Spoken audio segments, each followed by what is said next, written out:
Recording in progress.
Good evening. This is the January 8th meeting of the Lowell License Commission. Secretary Pius, was the meeting posted? It was. Could we please call the roll? Commission Chair Donahue. Present? Commissioner Krieger is absent. Commissioner Mercier. Here. Commissioner Tang is absent. Commissioner Underwood. Here. 3 present, 2 absent. 0th is the acceptance of the January 8th, 2026 minutes. Motion to accept by Commissioner Underwood, second by Commissioner Mercier. Do you want to? Yes. Want to abstain because you weren't here? Oh, you've seen it? Oh, I did see it, so. Yeah. All those in favor? Aye. Aye. Thank you.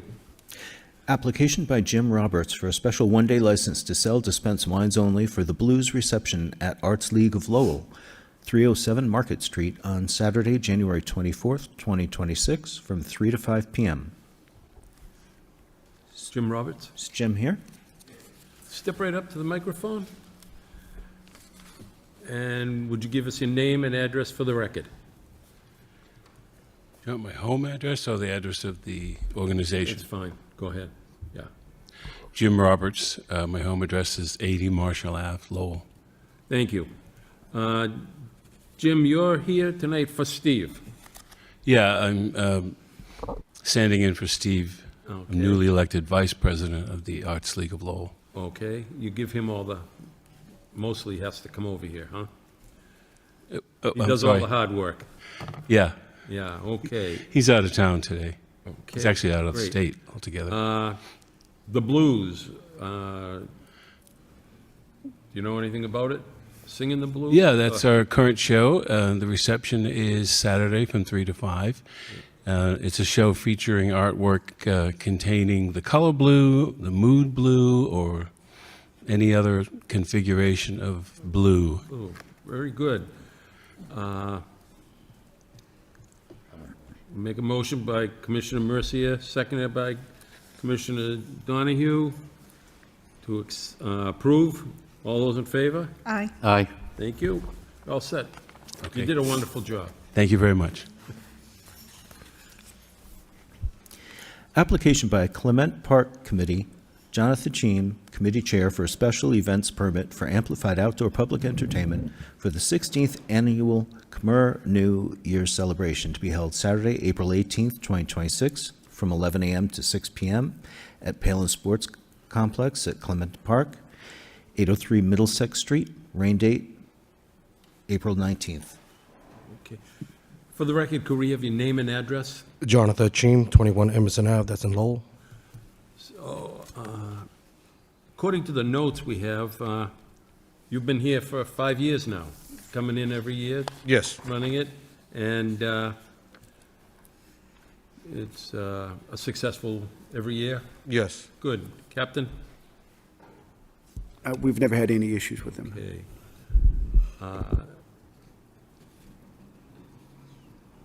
Motion to approve by Commissioner Mercia, second by Commissioner Underwood.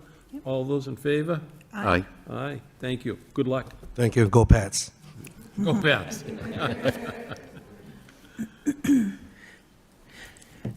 Application by Ross Finn for a special one-day license for auctioneer for an auction on February 19th, 2026 at 1400 Middlesex Street. Mr. Finn is joining us on Zoom. Yes, I am here. Good evening. Could we have your name Good and evening. address for the record? It's Ross Finn, 188 Needham Street, Newton, Mass. Good evening. Could you tell us something about this auction? Yes, it's going to be an online-only auction of some industrial equipment, former assets of Ideal Tape Company. Okay, it's an online auction, and I see you That is have quite a resume, Mr. Finn, in your company. Yes, sir. Yes. Yes, sir. 40-plus years doing this, and duly licensed in Massachusetts to conduct sales. Okay. Move approval by Commissioner Underwood, second by Commissioner Mercia. All those in favor? Aye. Aye. Good luck, Mr. Finn. Thank you. Thank you very much. Appreciate you. Application by Najaba Restaurant Incorporated, doing business as Piccadilly Empanadas y Mas. Yasu Aguilar, Corporate Director for Common Vittler License for 378 Broadway Street. Good evening. Your name and address for the record? Josue Adrian Bautista, 378 Broadway Street in Lowell. You all set? You got the name? Name it, I didn't hear it, I'm sorry. Josue. Good evening. You want to tell us something about your restaurant?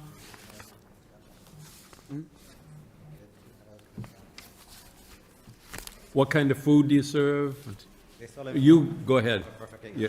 Okay, Jose Fuentes. So they sell empanadas, sandwiches, shakes, so anything you Anything you want. want, Anything we do you it. want. Okay. Are the balloons still up after the snowstorm? Afuera, la bomba. Yes. Did you had the big balloons outside? Yep. Yep, went by. Any questions of the commissioners? Nope. Okay. Make a motion by Commissioner Mercia, second by Commissioner Donahue. All those in favor? Aye. Aye. Aye. Good luck. So much. Thank you. Pass by whenever you guys want. Oh,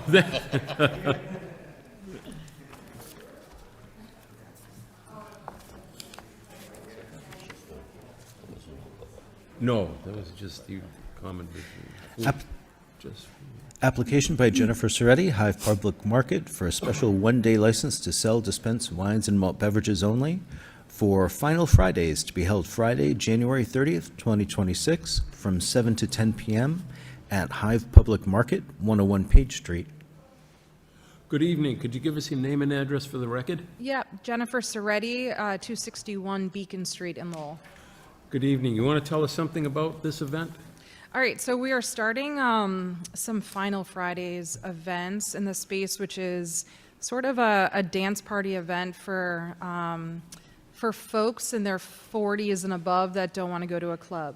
Just sort of like a gathering space to, you know, have a DJ, listen to some music, light refreshments, you know, something that is toned down enough because we know eventually in the future we'll have an apartment right above that space. So All right. Yeah.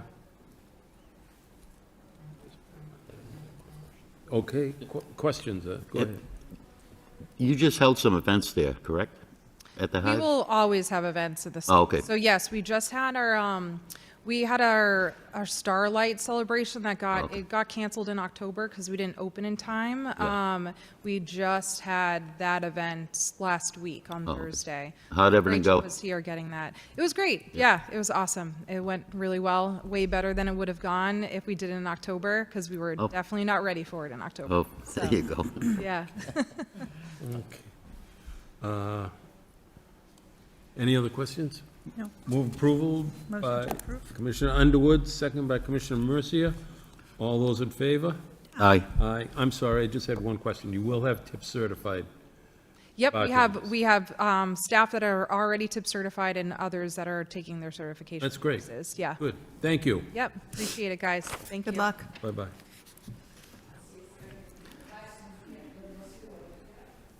Application by Jenny Torres Hortello for a special one-day license to sell dispensed wines and malt beverages only for Galentine's Bento Cake Decorating Class, to be held on Friday, February 6, 2026, from 6:30 to 8:30 p.m. at Mill City Grows, 19 Hall Street.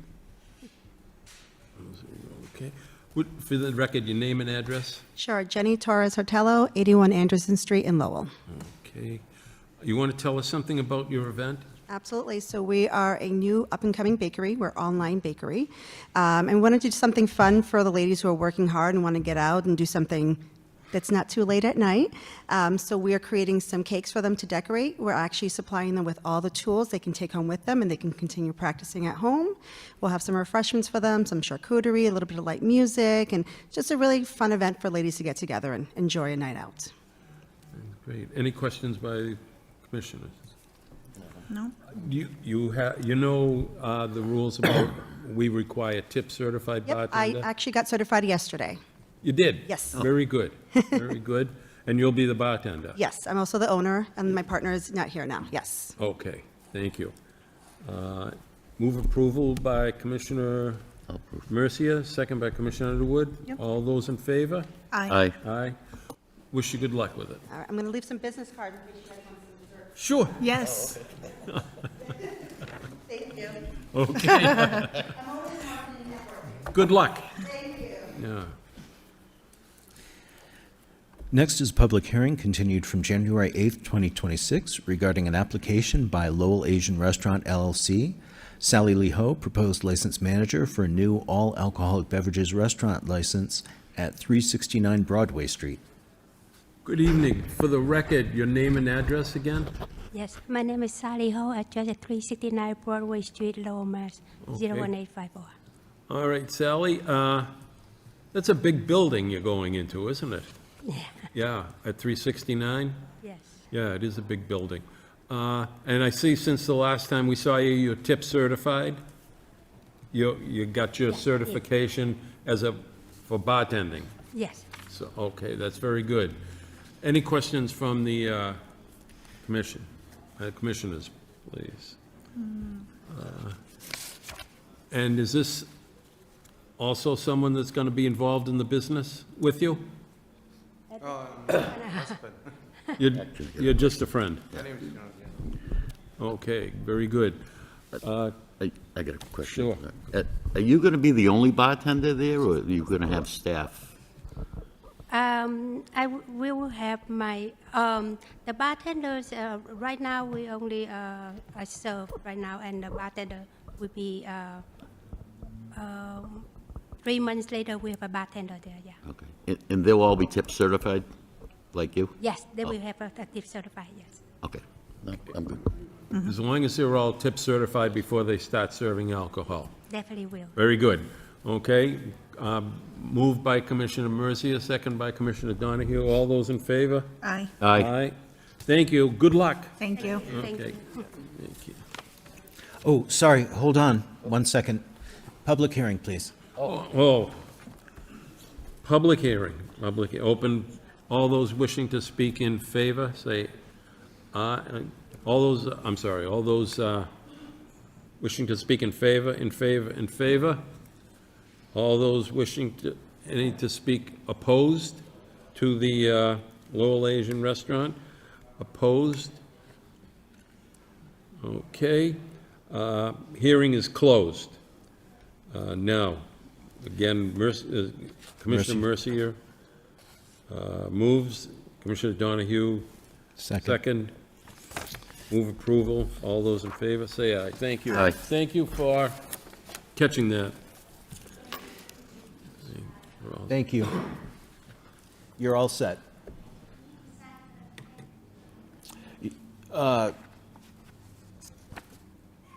Not now. Okay, you're all set for today. Thank you. Request for a public hearing regarding an application by 30 Lowell Hospitality LLC doing business as Sinesta Select Boston Lowell. Uday Patel, proposed license manager for the transfer of an all-alcoholic beverages hotel license at 30 Industrial Avenue East. To be continued at the February 5th, 2026 meeting. There's actually a change to this. The application has been amended. They're changing the proposed manager to Akshay Patel. And this hearing has been re-advertised. We'll be re-advertising. For February With 5th. the changes before the public hearing. Correct. Thank you. Move approval by Commissioner Underwood, second by Commissioner Mercier. Continuation with modifications to February 5th. Thank you. Thank you. All in favor? Next is request of a public hearing regarding an application by Populous Lowell LLC doing business as Populous. Antonio Lama, proposed license manager for a new all-alcoholic beverages restaurant license at 15 and 19 to 25 Merrimack Street, to be held at the February 5th, 2026 License Commission meeting. Move approved by Commissioner Mercier, second by Commissioner Underwood. All those in favor? Aye. Aye. And a request for a public hearing regarding an application by On the Bun LLC, doing business as On the Bun. Hector Rodriguez, proposed license manager for a new wines and malt beverages restaurant license at 120 to 122 Merrimack Street, to be held at the February 5th, 2026 License Commission meeting. Move approval by Commissioner Underwood, second by Commissioner Mercier. All those in favor? Aye. Thank you. And finally, there's a informational advisory from the State Fire Marshal concerning sparklers and other pyrotechnics in alcohol establishments. Noted and placed on file. And all of our licensees have been notified of this as well. Thank you. Very good. Approval by Commissioner Underwood, second by Commissioner Mercier. All those in favor? Aye. Motion to adjourn? Motion to adjourn by Commissioner Mercier, second by Commissioner Underwood. All those in favor? Aye. Thank you. Good evening, everyone.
Hey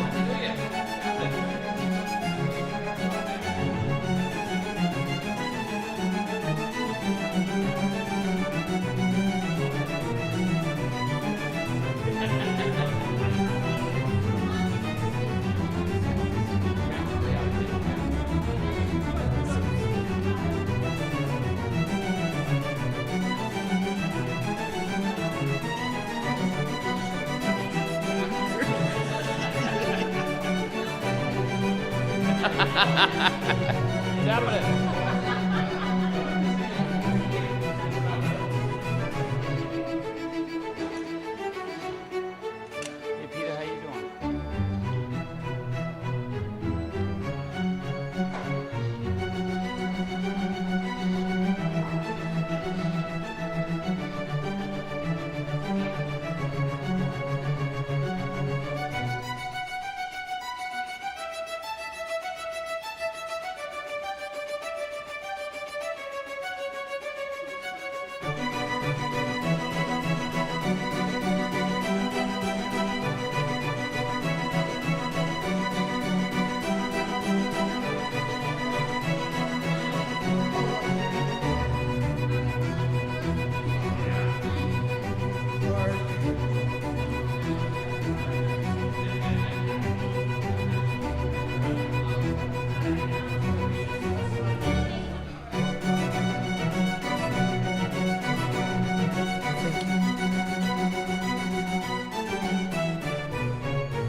You could probably plug it in. Each one of us tab in the folder.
Is it PDF or PowerPoint. So maybe we sort by date and assume it's that guy.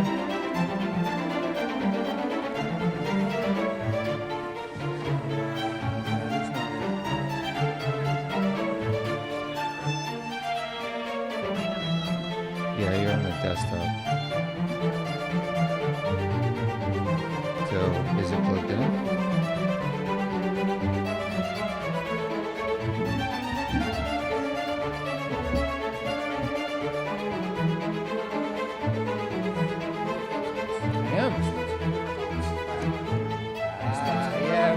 Yeah, we got the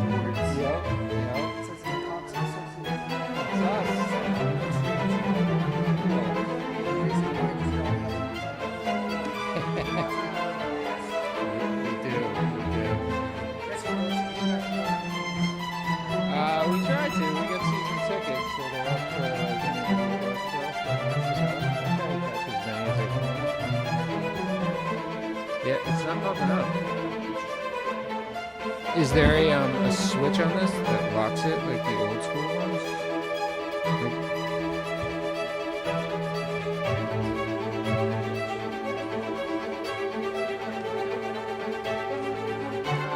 Why not? Is there not a place to plug it in? Oh my goodness gracious.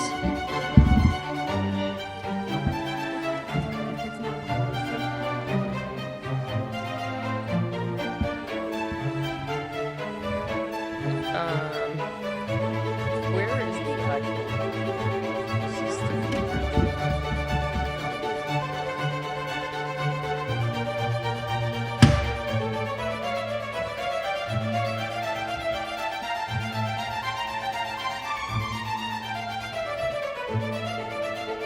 Something's happening there anyway. So just don't forget that.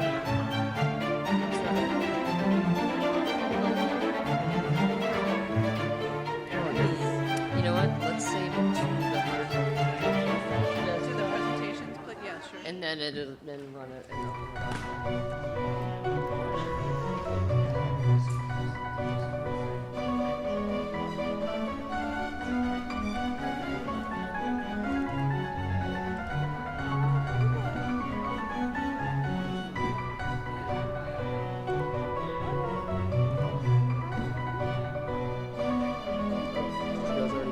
Yeah, so we got it on the USB and now it's on the desktop, so I think we're good.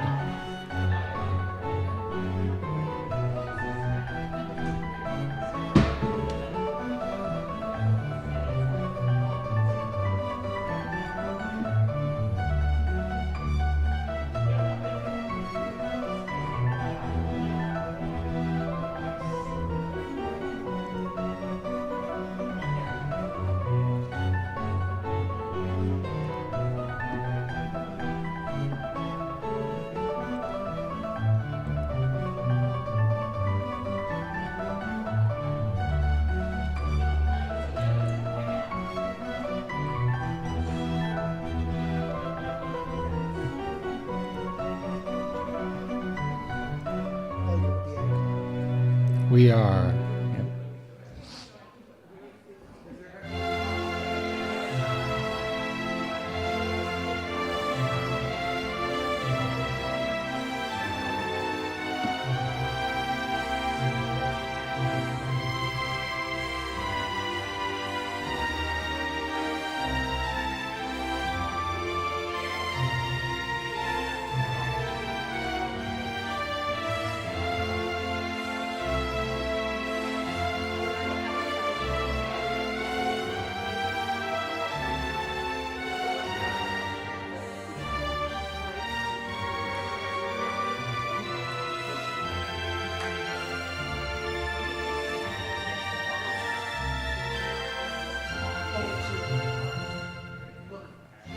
Recording in progress. I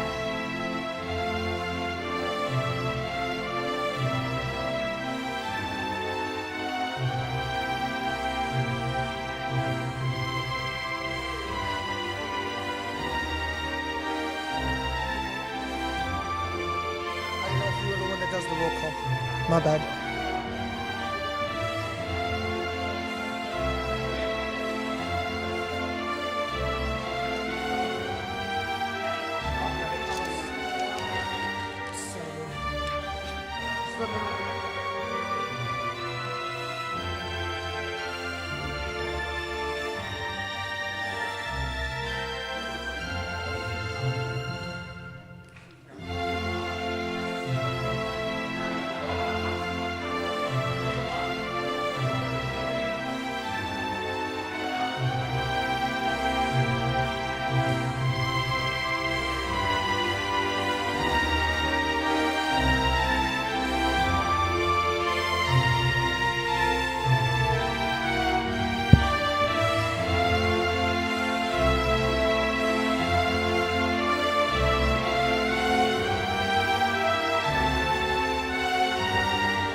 Can I have your attention, please? We'll be starting up shortly.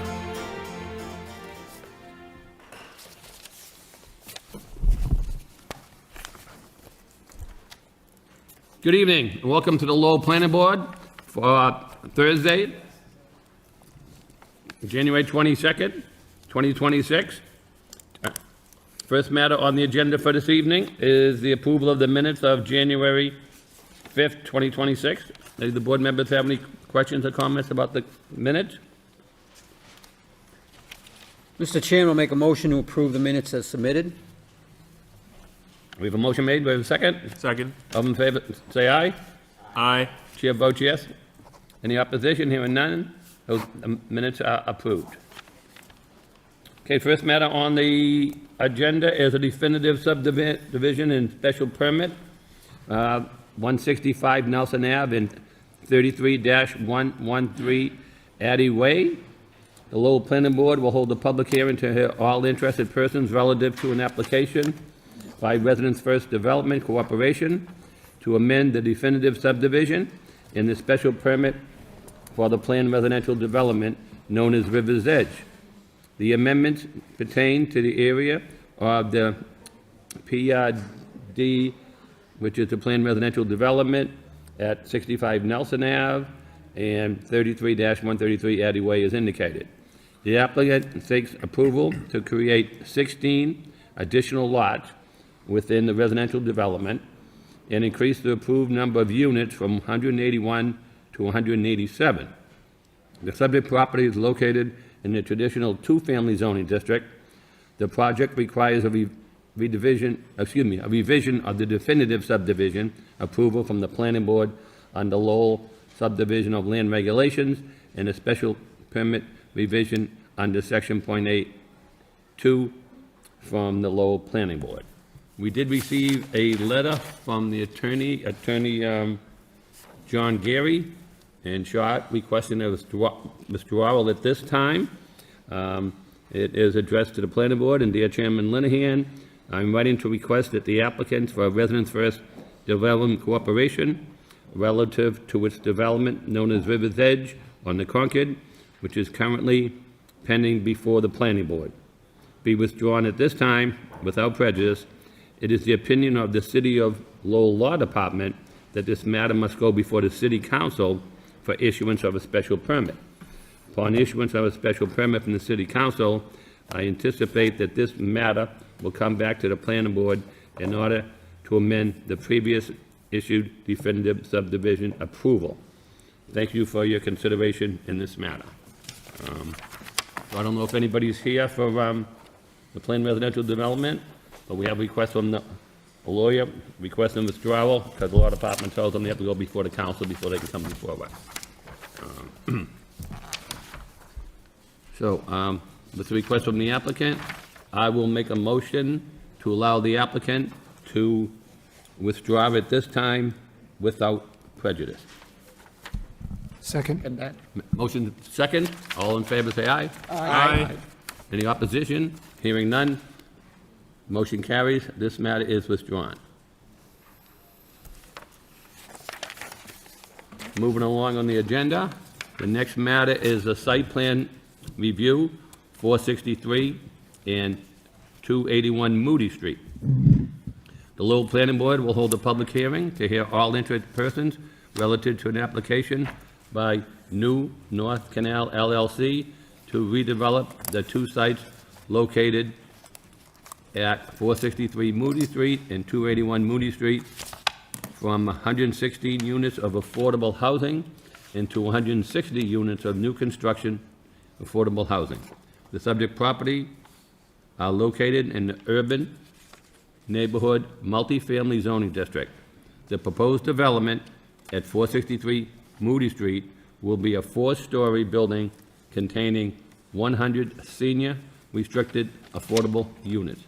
The proposed development at 281 Moody Street will be a 5-story building consisting of 60 units of affordable housing. The proposal requires site plan review approval from the planning board for the creation of a residential development with more than 3 residential units. May we hear from the applicant, please? Good evening. Attorney Catherine Flood here on behalf of New North Canal LLC for site plan approval for the creation of a residential development with more than 3 residential units for property located at 463 and 281 Moody Street. My client intends to redevelop the properties currently consisting of 116 affordable units into 160 affordable units. The first phase of the project will create 44 additional affordable housing units within the city. The project seeks to modernize 2 aging affordable housing sites with energy-efficient construction, provide additional green space, on-site services, playground, outdoor fitness area, community programming space, and strengthen community health through improved outdoor space and walkability, and creates a more livable residential environment than the existing conditions. The subject properties are in the UMF zoning district. 463 Moody Street currently consists of 8 buildings with 75 units of affordable housing. It will be converted to a 4-story building consisting of 100 senior restricted affordable housing units, all 1-bedroom units.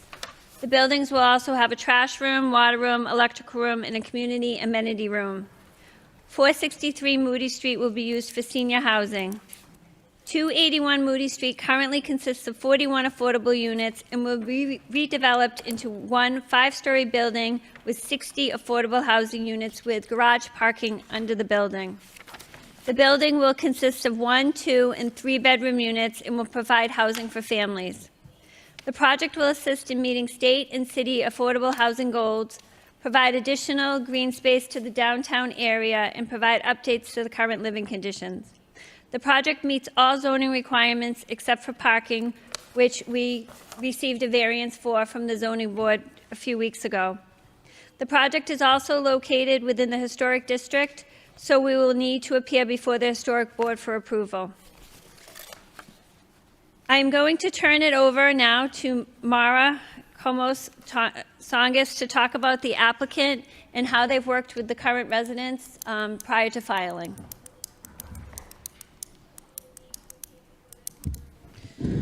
Good evening, members of the board. My name is Mara, and I'm working with Coalition for a Better Acre on the redevelopment of North Canal. I'm here tonight on behalf of our team and, most importantly, the residents of North Canal, many of whom are here tonight to show their support for this redevelopment and their community's future. In the 1980s, residents at North Canal were living in deteriorating conditions when they learned that a developer planned to demolish the property, forcing them from their homes to make way for the new construction. Instead of accepting displacement, the residents, with the support of CBA, organized for 5 years to fight for control of their future. In June of 1989, they acquired the property themselves, preserving 267 units of affordable housing. It was the first time in history that residents purchased an expiring HUD property, setting a precedent for residents and preservation and activism across the country. That day, in 1989, CBA's founder said, "There are a number of other communities throughout the state and the country that need this kind of effort. And the message we send to the people is that they can't be done unless the tenants themselves and everybody in that community have control over their destiny." He also reminded us that day, we have the guts and we have the reason for succeeding. And this is what drives our work today. Since that time, CBA, with the leadership of our property management partner, Maloney Properties, have worked to maintain North Canal to the best of our abilities. But these buildings, constructed in the 1960s during urban renewal, poorly designed and built with the materials that were not meant to stand the test of time, have limited our ability to maintain the buildings. Over the past three years, in partnership with the North Canal Tenants Council and the residents themselves, we have explored every possible path for this site. Together, we have concluded the best way forward is a phased, full redevelopment of North Canal that preserves affordability while dramatically improving living conditions. The project will improve handicapped accessibility, enhance indoor air quality, expand access to laundry facilities, activate green spaces for community use, and above all, create homes that match the dignity and resilience of the residents who fought to save North Canal over 40 years ago. We bring this proposal forward at a time when Massachusetts has set ambitious goals to address the housing shortage, goals that the City of Lowell also shares. This redevelopment directly aligns with those goals by adding critically needed affordable housing while preserving and improving an existing community that residents have built and protected for decades. This is revitalization without displacement, designed and shaped by the residents themselves. It embodies the same spirit that saved North Canal decades ago, that residents know what is best for their community when given the resources and the voice to shape it. On behalf of CBA and the families who call North Canal home, I respectfully ask for your support to move this redevelopment forward, ensuring that North Canal remains a vibrant, affordable community for the next generation in Lowell. Thank you for your consideration. Thank you.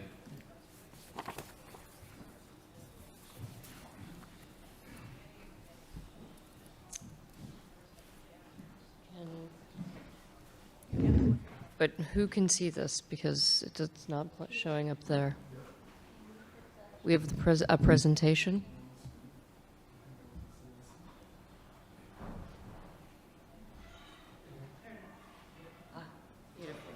And let's just see if I can change the slide. All right. Oh, yes. Do you guys have to look up there to see it? No. Oh, okay. Perfect.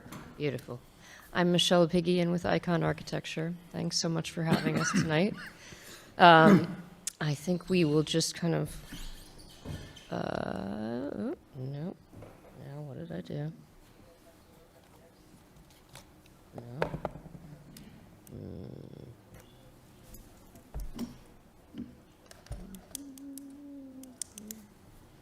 Does someone know what program this is in? Can I drag what down? Sorry. I mean, I could, is this a PDF? Oh, my so apologize. Okay, so sorry. Here I am. We're starting again, fresh. I'm with Icon Architecture. We've been looking at the North Canal property for a number of years, trying to understand what's possible, as we did hear about its conditions being challenging, and really after a long process, frankly, of trying to see if it was possible to work with the buildings as they are, we determined that it really made more sense to come to a new construction approach. And so the three parcels here, as you are all intimately familiar, are amazingly located along the length of the canal and Moody Street, with amazing access to the community and the neighborhood. Let's see what I can do. Oh God, I did that again. Let's see. And the intention between the two sites, sites 1 and 2, is to have 100 units. Again, the senior housing property on site 1, and the second site would be a family-focused site, 60 units. As you heard, we've got zoning approval for the parking relief that was requested there recently, and are excited to be kind of sharing with you a little bit more of the details of how we designed the building and how it's going to feel and function in the neighborhood.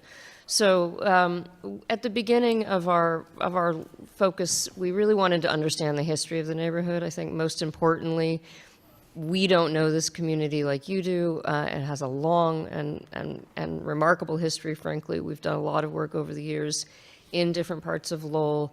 And it's always important for these projects to be grounded in the context. So that is really finding ways to connect to what has been there in the past, and of course, what we're trying to accomplish for the future at the same time.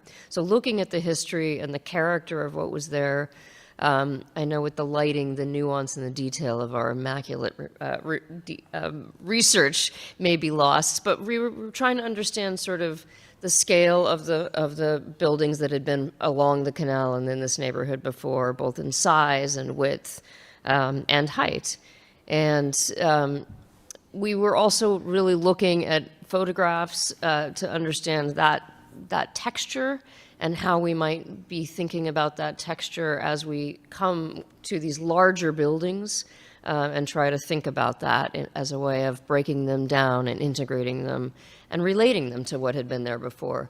And in that texture, we observed some very interesting nuance, most significantly from our perspective, that the buildings that were really fronting the canal, those canal-facing facades tended to be exceptionally flat and clean and simple. Of course, the mill buildings we can envision have that function, but even true for a lot of the smaller scale wood-framed buildings with clapboard facades. And then we also observed that, interestingly, on the opposite sides, the street-facing facades where the pedestrians would tend to be operating, those same facades tended to have much more texture and a little more dimension. And in particular, at the ground level, there was a distinction between what was happening above and below. I'm going to definitely find that. Okay. And so, we also looked then at, okay, as we look at these sites along the canal, we have primary streets really running east-west with the Parkway to the north and Moody to the south. Those streets really begin to articulate a way of accessing these sites and really seeing those northern facades as being more of a kind of a broad-facing throughway, and the southern facades being more textured in keeping with what we were seeing historically on the facades, but also how the street network was working. The cross streets, of course, are important, and they don't all run all the way through, which is quite interesting. But that Site 1 in particular has Aiken running through, and that's a very important intersection for us. So that corner and the way that the different street faces function and how access works off of them is important. That's also true for the other two sites, and of course will be a focus for us as we move down the line. And then the tree canopy, the existing trees, is really wonderful, particularly along the Parkway to the north. And there's some really nice mature trees. And so and we also heard quite at some length from the residents how much the character of the open space and some of the view corridors and that connection with the existing trees means to people. So really wanting to take that into account as we site the buildings and pulling them to the south so that there's a little more relief to the north for those trees. We also know that there's work going to be done on the streetways there. And so just trying to be thoughtful about that. And then in our study, really trying to understand the height. The Site 1 building is intended to be the 4 stories, the residential building with that community and kind of adjunct building as a 1-story piece. The Site 2 building will be 5 stories, and so we were really looking at what are the 4- and 5-story buildings in the community. Clearly, a number of them. You've got quite a broad range. It's a really diverse community of buildings from history and kind of in use with your cultural downtown right here. And so then as we looked, as you see to the left, at some of the character, again, those more planar canal-facing facades and those more articulated and kind of dynamic pedestrian-focused facades, and really, again, what happens at the street level when you want to engage the pedestrians. We looked at the history, and then we looked at some contemporary iterations of some of our own projects and how those have treated facades similarly at the top, that more planar, very simple but punctuated facade, and below that a more crenellated facade. Again, seeing sort of a 4/1 where there's a change in the character of the first level and the upper levels, and a change in materiality as well.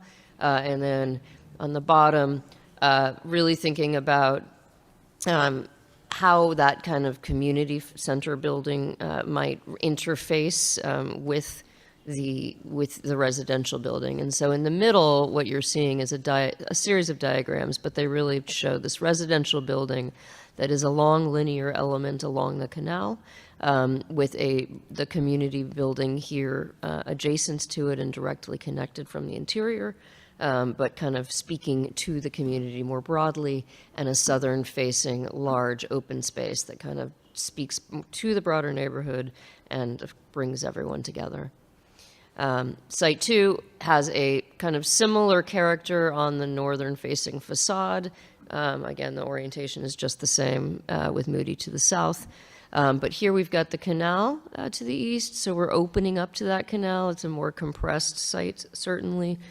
So we've got an L-shaped building that can kind of create a courtyard experience that we imagine that canal is a part of a pedestrian network and really opens a relationship up to the street through this site, and really allows community to experience the water in that throughway. And we looked at some really exciting examples of how that might be done.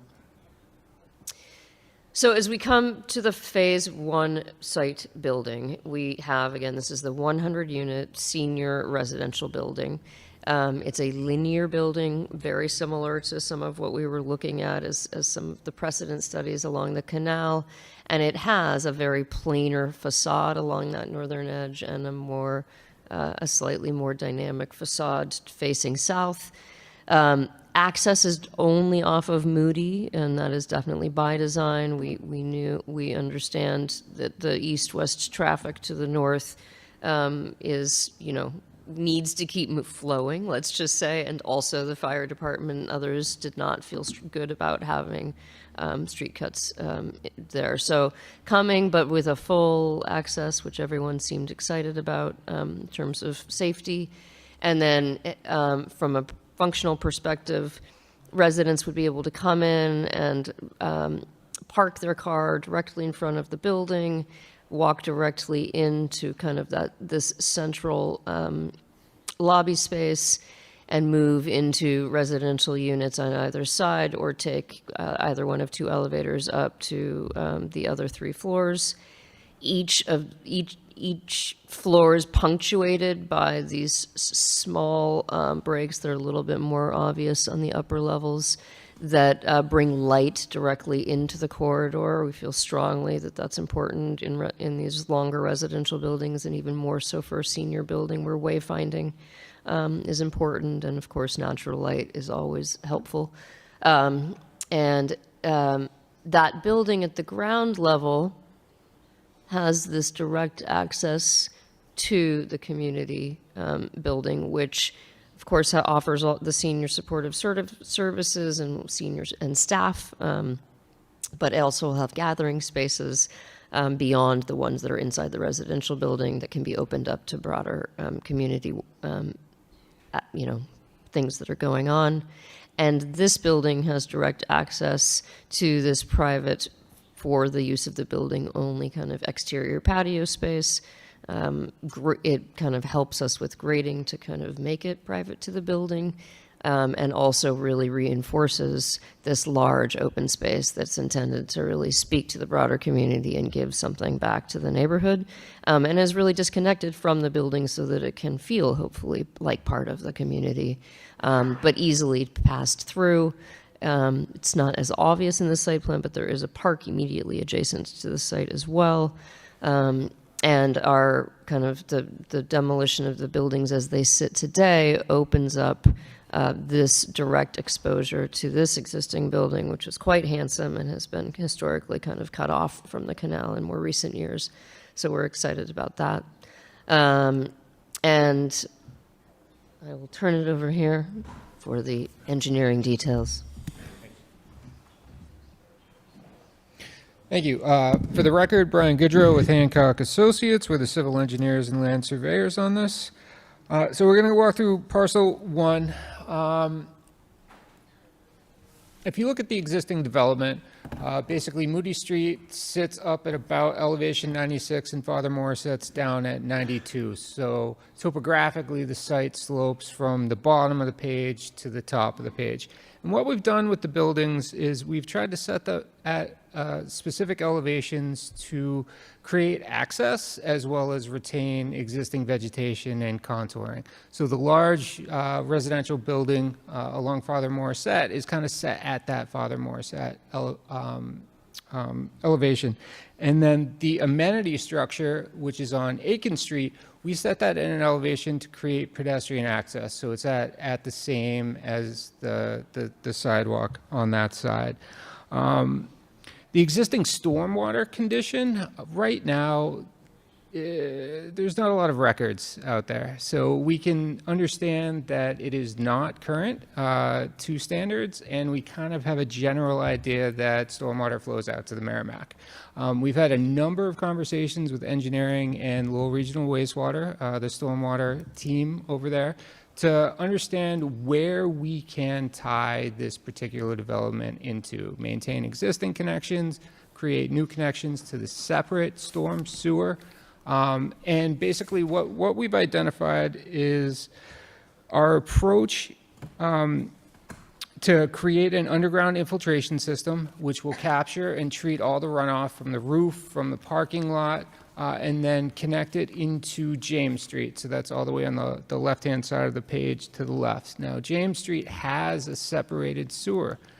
So this particular parcel is going to tie into that separate sewer. With respect to the other utilities, obviously there's sanitary that's out in Father Morissette. We're going to maintain one of the existing connections to the building for the new building, and then water service is kind of surrounding. It's on all the streets, so we'll be making new connections out into Moody Street. As a part of our due diligence in supporting this design approach, we've had meetings with the fire department, we've had meetings with the police department. As Maura and Michelle indicated, it's been a number of years in the planning stages of this. So when we met with the fire department, their concern was making sure that they had access. They like access surrounding the entirety of the building. Well, we've created this horseshoe to really get the ladder into the site, get it adjacent to the building, and they were satisfied with this configuration in how to do it. We are in receipt of comments from the city in the planning board summary letter. There's a number of transportation improvements that we committed to in the TIA, the Transportation Impact Assessment, as well as a couple of site items that I just want to touch on quickly. Under the engineering comments, engineering had asked that we replace the asphalt sidewalks on Aiken Street with compliant concrete sidewalks.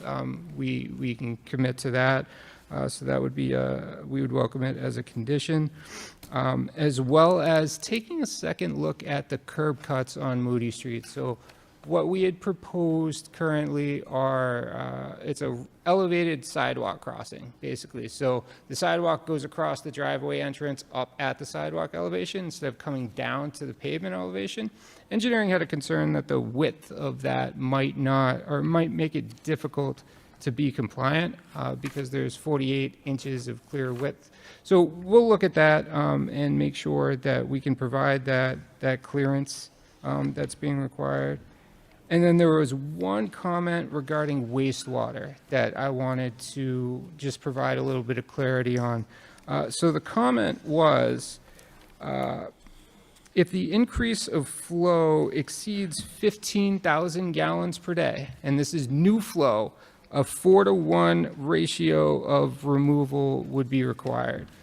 We've crunched the numbers on parcel 1 and parcel 2, and we do not exceed 15,000 gallons of flow. So going from the 115 units to 160, you count all the bedrooms at 110 gallons per day per bedroom, and we're not exceeding that capacity. In full disclosure, parcel 3, which is not part of the current application, it is intended to be redeveloped at some point in the future, that we will have to address.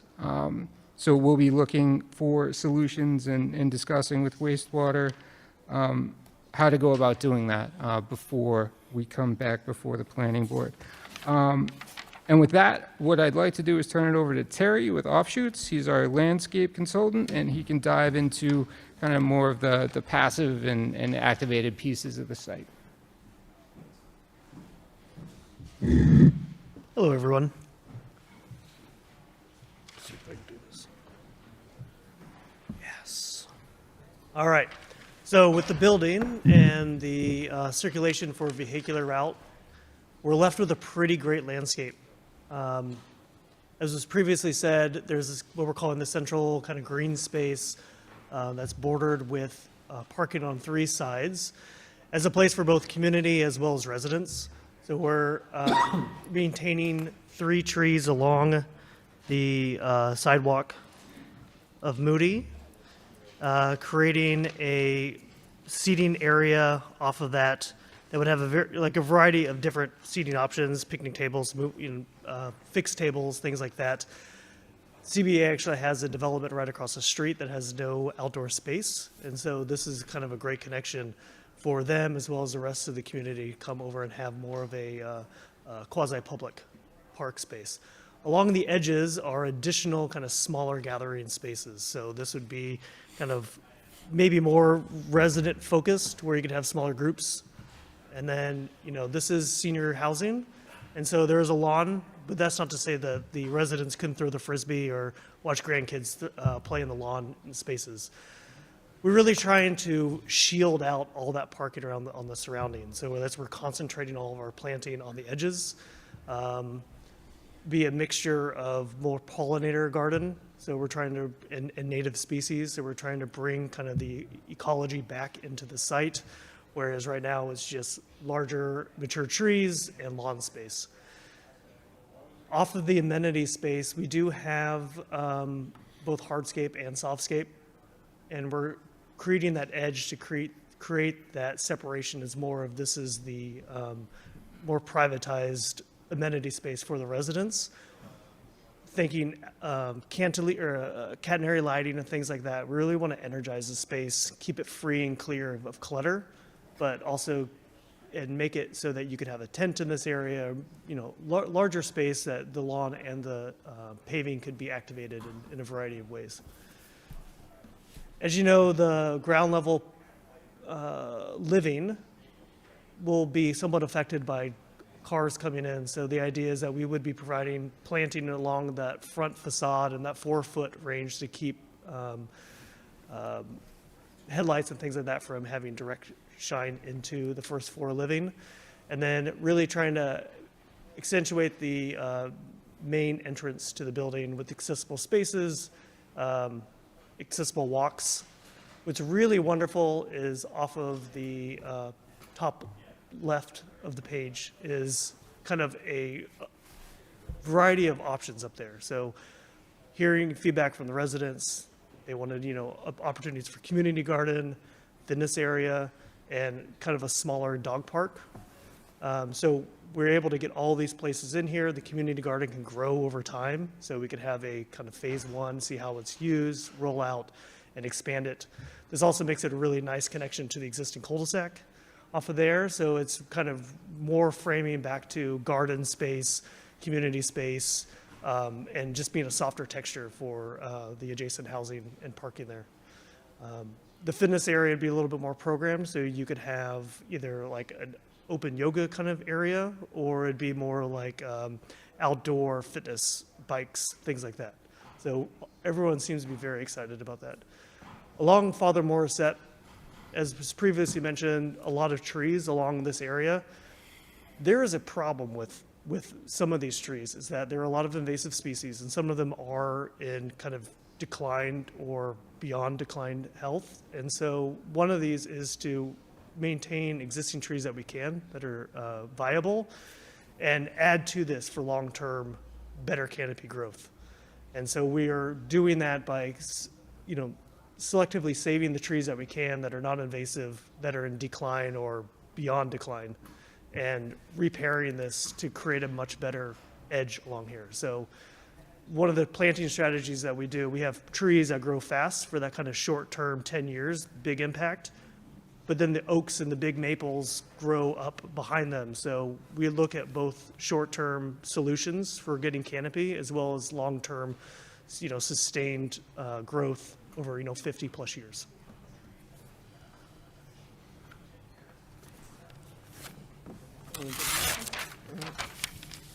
I'll be back. Yes. Let's bring it down. Okay. Phase 2, Site 2. So where the last building was all one-bedroom units focused on seniors, this is a family building, and so we've got a mix of 1s, 2s, and 3s, predominantly 2s and 3s. And in this case, we are much more site constrained. And so we are tucking the parking underneath the building. So we've got 4 stories of residential sitting on top of a fifth, on top of a podium level, as we reference often, that we will carefully think about shielding. And we've got many examples of that that we've done on other projects over the years. As I mentioned previously, the orientation and the sort of approach to the site are not dissimilar from phase 1, and frankly won't be likely on the third site as well, in that Father Morissette is more of a planar facade, an edge to the north with those nice long broad views, and then the building opens toward the south. This site also doesn't have a side street like the first site does. It doesn't have an Aiken, if you will. So we really do have Moody for our access point. And this was a careful dialogue with the fire department in terms of their ability to get adequate access to the site. And I know we can speak more to that.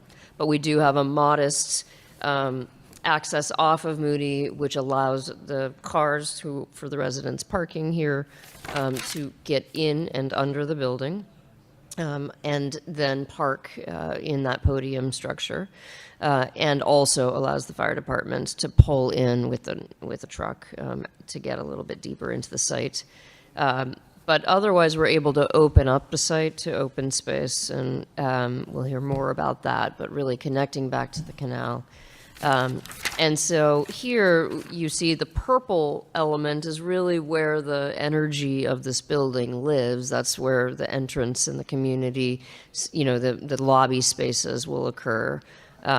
So that the Moody Street experience is an energetic one of pedestrians coming and going, one of an exciting building, really shielding the parking that's tucked behind it.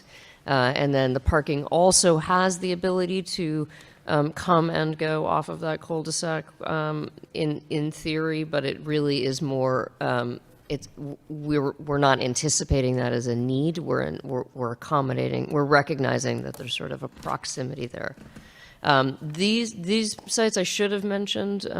We are expecting trash to be collected within the building, and we'll have to be thinking more carefully, and we can talk more carefully as we develop them about how all of that gets handled appropriately.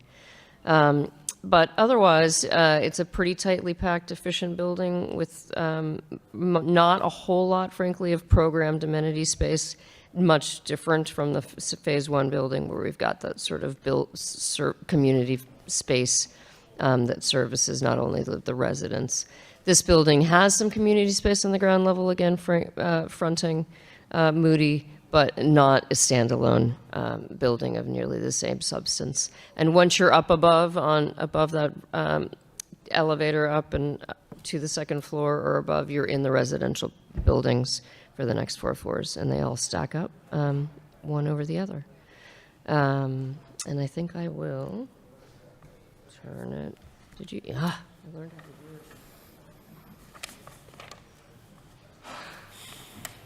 Thank you. So the engineering design of this site is a little bit more compact because the site is just simply smaller.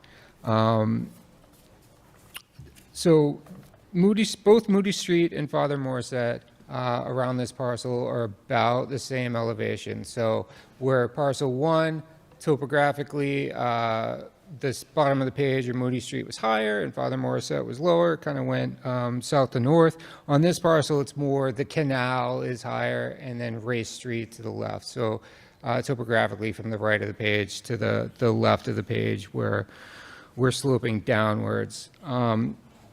To create access to the garage that is off of Race Street, and there are a couple parking spaces on property right around that cul-de-sac that exist today that we will be maintaining. And just to reinforce what Michelle said about fire department access, this was a number of conversations were had on this particular parcel as well. And the reason why we have the curb cut on Moody Street, one is for the couple of guest spaces that we have there and just parking access to the amenity area in the Moody Street facing side of the building. But really it's to allow fire apparatus to get into the crook of the L and then access the upper level floors with the ladder truck. Now, for utilities, same as parcel one, we have sewer that exists out in Moody, we have power, we have water, and then our stormwater approach is generally the same. So we're collecting both the roof and all of the impervious surfaces via catch basins and downspouts, and we're putting it into an underground infiltration system that's located over by Race Street, and then that tie-in to the municipal system is out in Moody. So we are bringing a site that is currently not in compliance with stormwater management into compliance. So full recharge, full treatment for that. And with that, I guess I'll turn it back over to Terry so we can talk about landscape.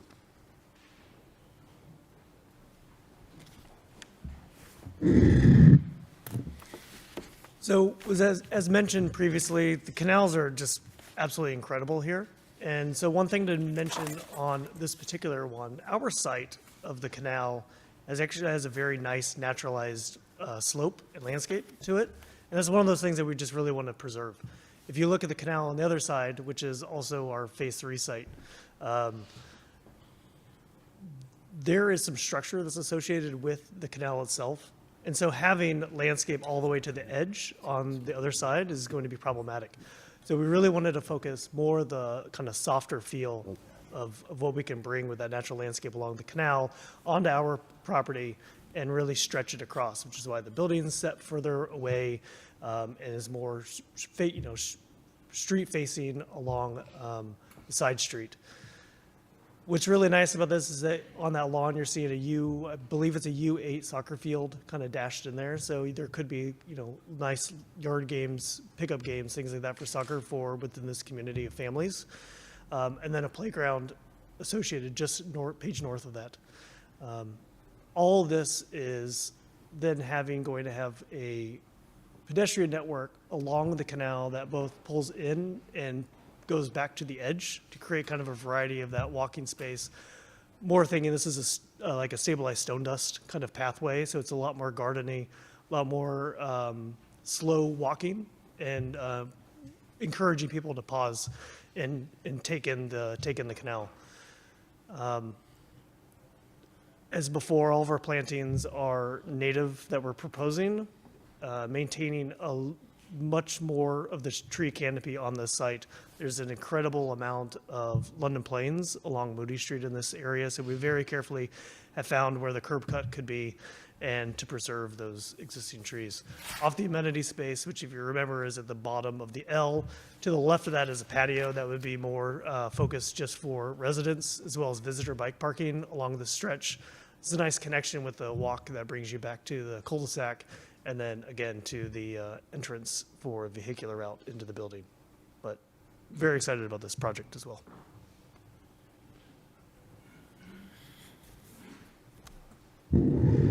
All right, now for a little of the visualization.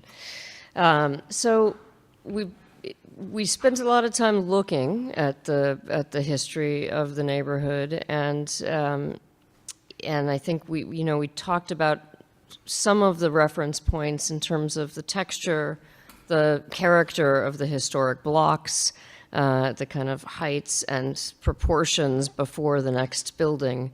And so in this long linear building, we felt it was really important to break that down into something that felt more like a series of buildings that were interconnected, much more in keeping with the history.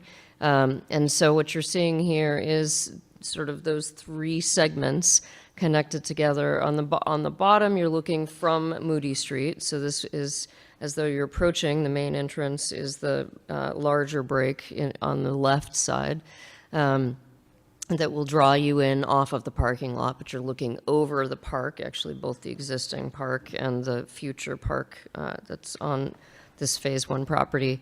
And you're seeing to the right the community building that fronts on Aiken Street that is much more diminutive when you look at it frontally in scale like this, but you'll see in perspective, we're working on that.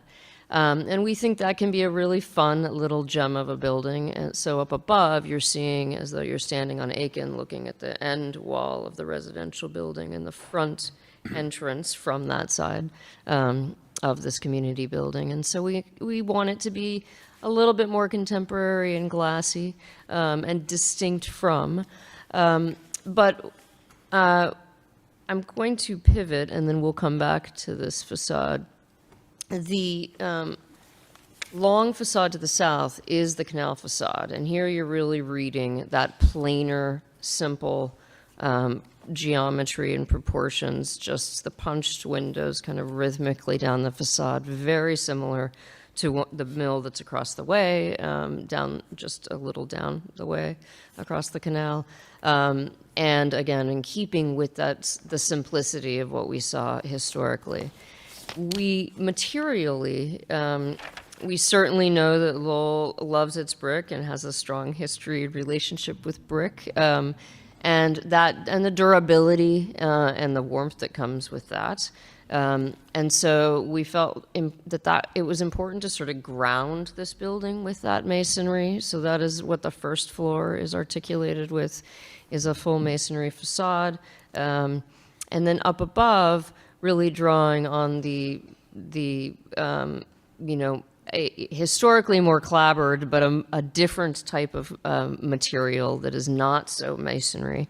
And in this case, we're thinking of a fiber cement. It's panels, not clapboard, which we don't feel is really the right kind of proportions for the scale of these facades, but a panels that can come with some texture, and we can work on getting the right level of texture to it. And those facades, as you're reading hopefully here, are intended to sort of float a little bit over that ground level, that more solid ground plane anchoring the building, and then are broken or interrupted by the recess planes that represent the breaks I referenced in plan, which are the laundry rooms on each floor, 2 per floor for this 100-unit building, so that as residents want to come down and do their laundry, it's convenient, it's well lit, and right outside that door, there's a nice spot to sit while they wait if they don't feel comfortable leaving their things be alone. And so those help punctuate the facade both on the exterior from a distance for that kind of broader scale of the canal level, but also on the interior for the residents. And up above, you're seeing the end facade, which is looking from but I'm going to move to the elevation. I think it's going to be more helpful, rather the perspective. So here again, we're standing on Moody Street, and you're seeing the entrance elevation of this building now, with its kind of well, you see all 3 of the sort of primary bodies, but 2 of them flanking that entrance, a more broad opening on this facade to really help identify where folks are hoping to come. And you can see the parking forecourt as well as the park that we'll be making to the right, and the existing park kind of just peeking in on the left. And you also see sort of the open space that's being alluded to the left that we talked about earlier.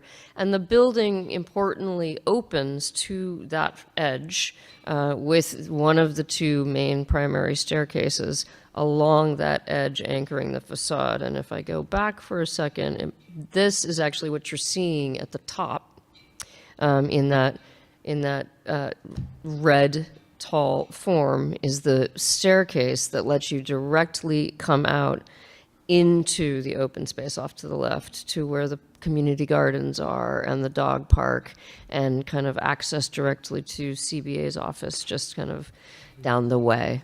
I see that I've disoriented you. I'm going to go to another one because maybe it'll be more helpful. So here we're at the corner of Aiken and the Father O'Brien, and we're seeing the long facade from Aiken, and also the community building opening up to Aiken. And again, you see the rhythm of these three forms. And what I haven't spoken of, but of course you can see, is the roof forms, which are sort of a playful nod to sort of the planar approach to different things that we saw happening historically, and also take advantage of drainage that needs to be happening at the roofs anyway, that we could be hiding behind a parapet. This is a flat-roofed building, but in actual fact, we all know that there's some pitch there. And so rather than sort of hiding it, really, we noticed a lot of simplicity in the facades historically, and just a lot of purity. And this is one of the ways that we could just be true to what's actually happening and acknowledge that there is water that will come down when it's raining, and it'll come down those downspouts. You might be reading that one of the verticals where the two roof lines come together. Here we're now seeing the community building in the foreground. So now you're at Aiken and Moody, and you can see a peak of the residential entrance in the distance. And this is how the community may often be approaching the building, whether they're coming to visit a friend in the residential portion or coming to use some of the community facilities. And here, maybe the stair is a little more clear where I disoriented you before. But here we see, again, on the canal-facing facade, but the stair at the end wall that opens up to the open space and the community gardens. And what you're also seeing in this facade as we look down the parkway is sort of the existing buildings of the North Canal, the other North Canal phases that or other buildings rather that are happening between this and the site two, as well as the ruddier building in the distance is the form and frame and mass of the site of the phase two building. It's 5-story building. So sort of just seeing it in context and understanding its scale and mass and planar qualities in context with what we're doing with this building. And the expectation is that the character would be quite similar with that grounded base and that kind of upper facade that helps bring it in line with this, and and also kind of reminiscent of the historical forms.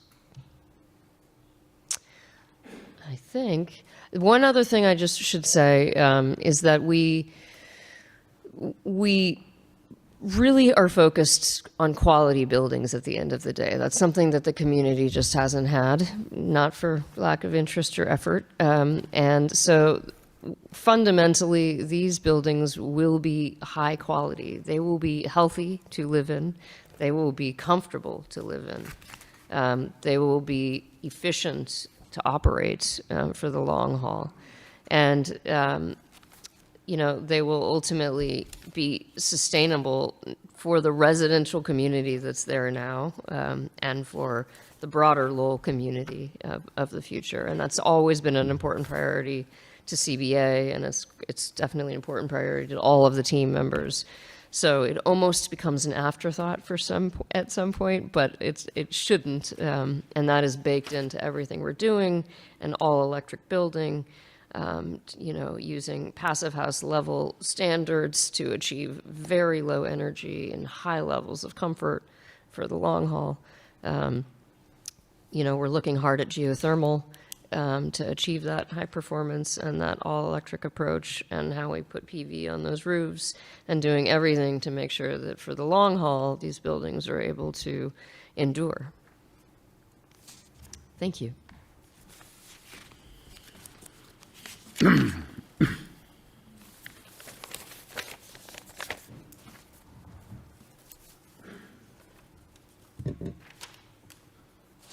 I just wanted to say that the applicant put a lot of thought into this project prior to filing with the boards. They took input from the tenants that are currently residing in the properties, as well as all of the departments within the city. They did their due diligence prior to filing.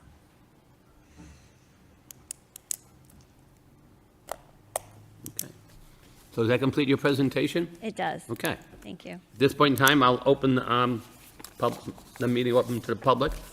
So if anybody wants to speak in favor, they can come to the podium, state their name and address. And then after I hear from whoever likes to speak, if there are people here who don't want to speak but are in favor, I will ask for a show of hands at that point in time, and then the people can just put their hands up, and then I'll recognize them, and I'll take a total head count. So therefore, sometimes I know people want to speak, sometimes I just prefer to put their hands up, but either way, I'll make sure that you're all recognized. I have a list of a lot of people that have signed in support of this project.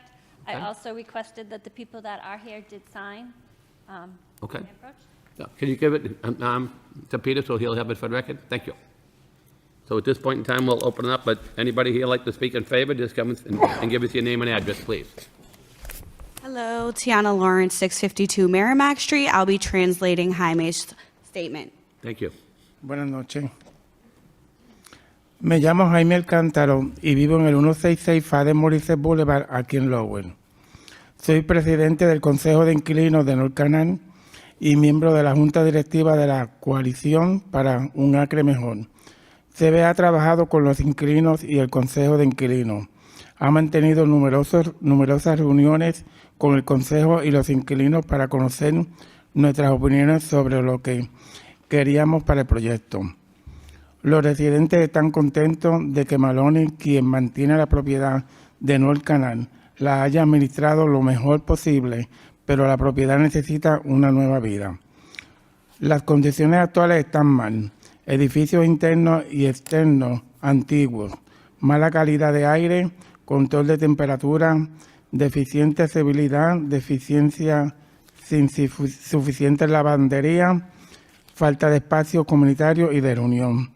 El Consejo de Inquilinos se ha reunido con la CBA, el equipo del proyecto en varias ocasiones para analizar sus comentarios, los cuales se tuvieron en cuenta y se implementaron en el diseño, como la accesibilidad, el estacionamiento, el acceso a la lavandería y los diversos espacios comunitarios y de servicios. Nos encanta el nuevo diseño que ofrece a los inquilinos. Dignidad para los residentes a través de viviendas de calidad, diseñados en base de las opiniones de los residentes. Perdón. En nombre de los inquilinos, apoyamos el proyecto a la solicitud que tiene ante usted y le pediríamos que apruebe el plano tal como se presenta. Apoye a los inquilinos de un canal. Gracias. Thank you, sir. His statement in English. My name is Jaime Alcántaro. I live at 166 Father Morissette Boulevard here in Lowell. I am the president of the North Canal Tenants Council and a member of the board of director of Coalition for a Better Acre. CBA has worked closely with the tenants and the Tenants Council. They have held many meetings with the council and tenants to get our input on what we wanted for the project. The residents are glad Maloney, who maintains the North Canal property, have managed it as best as they can, but the property needs a new life. The existing conditions are old internal and external buildings, poor air quality, poor temperature control, poor accessibility, poor access to laundry, extreme lack of community and gathering space. The Tenant Council has met with CBA and the project team on a number of occasions to discuss their feedback, which was heard and implemented into the design, such as accessibility, parking, laundry access, and the various community/amenity spaces. We really like the new design it offers the tenants. Dignity for the residents through quality housing shaped by resident input. On behalf of the tenants, we support the project and the application before you. We would ask for you to approve the site plan as presented and support the tenants of North Canal. Thank you. Thank you. Thank you, sir. Thank you, ma'am. Anybody else like to speak in favor? In favor? In favor? At this point in time, can I see a show of hands who's in favor? I'm going to start over here if I can.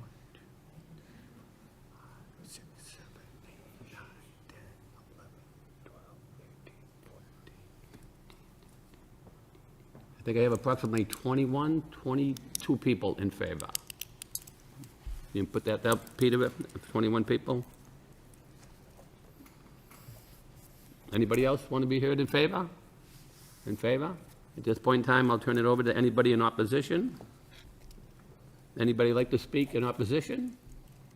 In opposition? In opposition? Or a show of hand in opposition? No opposition. At this point in time, I will turn it over to the board members for any comments or questions or concerns. Mr. Chairman, if I may. Yeah, Mr. Fischett? First of all, I have to say I'm impressed by the amount of care that went into the process of coming up with a design and looking at the historical patterns of the development that has taken place over the years in that location. And I wasn't going to get into this, but actually my father lost an 8-family to urban renewal at that time. It was taken by eminent domain. I believe he got a total of about $8,000 for it, but it was the early 60s. He actually, the offices where the CBA are located, that was the Nuns Convent, and he actually designed and built the addition that's on that property. And my mother grew up in a 3-family on Moody Street, so the history of that area I am familiar with. So I really appreciate the care that went into coming up with the design of the buildings. And getting the resident input, that's unusual. It's an unusual situation where you have current housing that you're taking down, and then you're rebuilding, so you have residents that are there right now. And I know, I guess I'll ask the question, because I am curious, because it is going to be, it's going to cause a relocation and disruption of the residents. What's your construction timeline? I'm curious. I believe it'll be within 5 years, right? Yeah, within 5 years. And they have a relocation plan for all the residents while they're doing the construction. I did see that in the package. Yep, they have been working with that to how to structure it, to move people so they're not disrupted. And then they'll move them while they construct, and then they'll put them back in. As they phase in. Yep, as they phase them. Okay. And so getting a little bit more into the technical aspects of the site plan, I know there was some mention, and again, safety is an issue. We've got the Western Canal right there. I'm just curious, there was some discussion about safety and fencing, but I didn't really see any detail on the plan. So what has that been determined, how that is going to be handled, as far as how is that going to look, and how is that going to be designed? Excuse me. So yes, there will be fencing along. We'd have to have a guardrail along that edge. How transparent that is would be, we'll be iterating designs on that. Ideally, though, there's areas where people can perch and look over the canal safely with the guardrail separating, and then also having planted areas to kind of pull people away and kind of preserve that existing. You haven't designed it yet, is that correct? No, those are details to come, but as the amount of time and effort going into looking at historical context, we'll be doing the same thing for the landscape for that fence as well, and making sure that it kind of knits within the fabric. Oh, understood, but site plan review, when we're looking at safety and we're looking at how that lays out, obviously just, as I read the packet, that was the impression I got, and I just wanted to, how we would condition to at least make sure that that's addressed. Yeah, absolutely. Obviously. So, another thing with safety, we look at like not having spaces where people can hide behind behind vegetation and things like that. So we always are cognizant of making sure that there's not like places where people could get pulled or hidden, things are well lit. And even where things aren't as well lit, there's good sight lines through. So ideally, this will be safe day and night. Okay, great. Thank you. And then I did look at, I didn't print it because the traffic study was 600 pages, but I did. You saved a few trees, Jerry? Yeah, I did. But there was, in the conclusion, and Jeffrey Dirk, I will speak for the chairman and myself, because we probably go back, in Calum now many years, but we go back probably 18 years with Mr. Dirk coming before this board and actually his firm being hired for peer review on several larger projects for the city. So I have a lot of respect for the work that he does. There's and when we look at developments where there is less than, and again, we can argue with what the zoning requirement is for parking. You did receive your variances, but even in the MBTA zoning, what we're looking for is a transportation management plan, because that's very important, right? Because we recognize in this world there is going to be a demand for cars, but then we're trying to find and make it easy for residents to have alternative forms of transportation. And so there's several different points that he makes, but I in the presentation I didn't hear anything as far as how that was going to be handled. Are you looking to incorporate all of the elements that he had suggested in the transportation management plan? In my narrative, I pulled out some of the suggestions and some Right. of the points Right. that he said favorably that we didn't need the parking that we were. Understood, and so, but what I'm looking for is what I would be looking for is a transportation management plan that would include, and I guess I'll go through the following. Is first of all, I'll ask the question: is there going to be a transportation coordinator as part of, or somebody designated that with that role?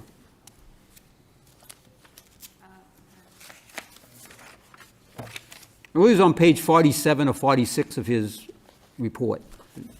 On the decision from the zoning board, we incorporated all the comments from the traffic engineer pertaining to the traffic study. There were 4 points in the comments. And so the traffic. The end. Right, the traffic engineer didn't incorporate, well, in her suggestion. And those were all Right. pertaining to the traffic. Did she mention the? That was more of the off-traffic, off-site, off-site issues that were cited by Mr. Dirk, right? So those were, in matter of fact, they're more like working with the city to solve those issues. So what I'm looking for is more within the traffic, a transportation management plan. And whoever's managing, if you're managing the building, you don't have to have an official title, I guess, but are you going to, who is going to be designated? Because then there'll be elements, they're suggesting even a pamphlet or in the lobby available for what forms of alternative transportation, bus routes, timings of, those types of things. So that's, and then a welcome packet they're suggesting for residents to come in and, hey, look, I don't have a car, but what's available for me? Yes, and that will be a part of the property management team, which is run by Maloney Properties. We'll be able to incorporate that into the packets. There's a lot of information that the residents get when they first move in, and so that can be incorporated into that very easily. Okay. I mean, I would be looking for, because the residents should know, it should know, well, even if somebody new moves in, is who do I see about Yes. Yep. transportation? Yep, there's a property manager, and that part of that amenity space will be an office for the property manager who's going to be on site. Okay. There'll also be a service coordinator, so those people will be able to handle that information and get that to residents. Now, one of the items that was suggested is a central mail room or package station. Again, I think they're looking for, to try to manage that process. Yes, yep. Yes, the amenity space or the lobby area, there is already a mailroom that is, Designated. yes, that is already designed.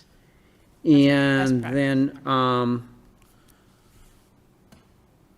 projects, next page, project walking, and I might have missed it in the plan, there's a lot there, and I had a smaller copy than what was here tonight, although I could blow it up on screen, but is there any provisions in, the gentleman mentioned the seniors throwing a Frisbee around. I'm in pretty good shape, but I don't throw a Frisbee around that much anymore.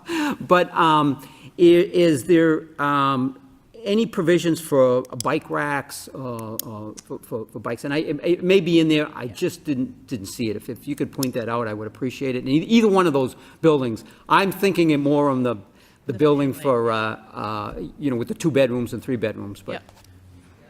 Yes, we have talked. Absolutely. There'll be places for anyone to visit with a bike, to have a bike stored temporarily. And on the family focus site in particular, we will definitely have bike storage that is lockable and covered. Is it in the plan right now? It probably isn't highlighted in the plan. Our guess is that some of it's going to be in the garage, but we have to get into the details of how it's all being, located and secured as we get into the nuance of how the parking. I would be looking for that as a condition as well. That's Okay. Yeah, that's a good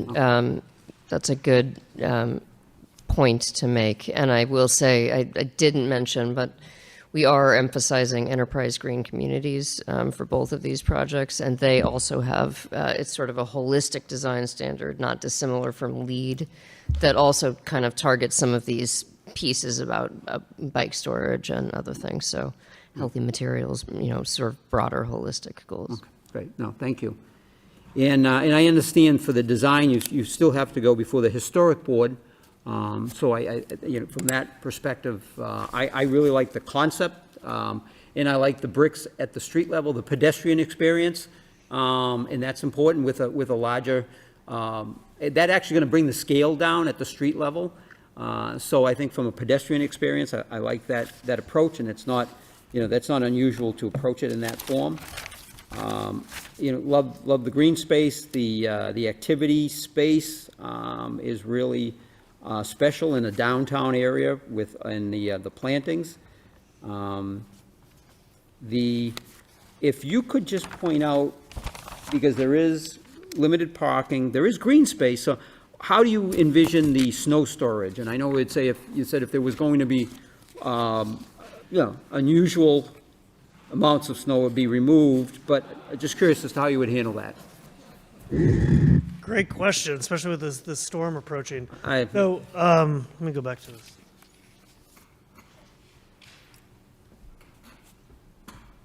So, obviously, the edges of this kind of central green are going to be piled with snow, and plants that we pick will be snow tolerant, right? So, a lot of woodies that can break off but grow back, grasses and forbs, perennials, and things like that. So, low maintenance and snow storage is what we always think about, especially for larger projects like this. Projects that may or may not, depending on budgets they have for exterior maintenance. So low maintenance of plantings in general is just a high priority for most projects, but particularly a project like this. So just so I can understand though, if you're plowing this, is it going to be curbing around here? How is that going to? Yeah, so everything is curbed for safety Correct. reasons. Correct. But people get thoughtful and plow up and over. So there will be consideration, and I worry more about the plantings than anything, and so I think it'll be covered. So if you plow past the sidewalk, then there's just sidewalk cleaning beyond. So, I'm sorry, I got to ask the question again because I'm having a hard time visualizing. So where would you be putting the snow storage at that point? If you were plowing it, just so I can understand that that's part of site plan review. I just need to understand that. What do you say? And we're in New England. I'm sorry. Can you repeat the question one more time? Well, I still wasn't sure. Oh. We were saying so if you're going to plow it, say we even have just a smaller snowstorm, where would you, are you going to take up parking spots? Or are you going to, how is that going to? The idea is that snow storage would get pushed into the central area, right? So all this edge can take on as much snow storage as possible. Okay, all right. You would just plow it in from each section into that central location. And so we just looking at plantings that can take those snow loads. Right. And, You've got some larger trees around the perimeter there, quite a few. We do, yeah, and luckily those can take, plowing or snow build up around them. Okay. Yeah, no, it's definitely a timely question. Dan Rivera, the Executive Director of CBA. And I would suggest two things. One is that we have a partner, Maloney Properties, that's been doing this for many, many years, and they would lead this effort into ensuring that we put the snow in places that are appropriate, both not to damage just the trees and the grass and stuff, but also to ensure that the walkways are safe to get through. And if it's not clear in the report, we'll make sure we put one in there that does have a snow removal and storage plan. But I always like to show when we talk about North Canal, I like to show how big the site is. Right. And even this site is not giving it really its due. There's a lot of space. I guess my concern, Mr. Rivera. We do it in a way that, and if we have to take some offsite, we'll figure that piece out. Sure. I guess my concern is because you've got walkways all around there, from Moody Street, you're cutting across. I'm assuming those would be all shoveled and cleared during the wintertime, because you're going to have a lot of people that are going to be pedestrian, that are going to, that are going to be walking, not having cars. And They're going to definitely have to do the way the schools do it, to clear it from building to building, so that all the sidewalks and all that stuff away. But let us get you the details of it. Okay, it's important. Yeah, and I think you'll have a little bit of a challenge there. I just want to make sure definitely that, at least for the record, you're telling us that you're going to be placing it in that middle area. Yeah. But again, I'd be looking to make sure that the sidewalks are accessible. Otherwise, you're forcing people to be walking through the parking lots or going from one end to the other. But that was the whole idea of making this accessible. So I'm assuming during the wintertime, you're still going to clear those walks during that space. Correct. I'm assuming. So we'll get you one with plan with more detail on it. All right, thank you. Mr. Chairman, that's questions I have at the moment. Thank you. Thank you, Mr. Chair. Caleb, any questions, comments? So can I just take a second, because you did ask a question about the, how we do these buildings, what happens with folks and their families, and there's actually state law that guides us in relocation process, that we have to hire a specific consultant to do the relocation process. And it is really important in a place where Little Canada once stood, that we get this piece right. Our founder, Charlie Gargiulo, and his family went through that process, and never again, right? So the state enforces it. We have to have a consultant on staff.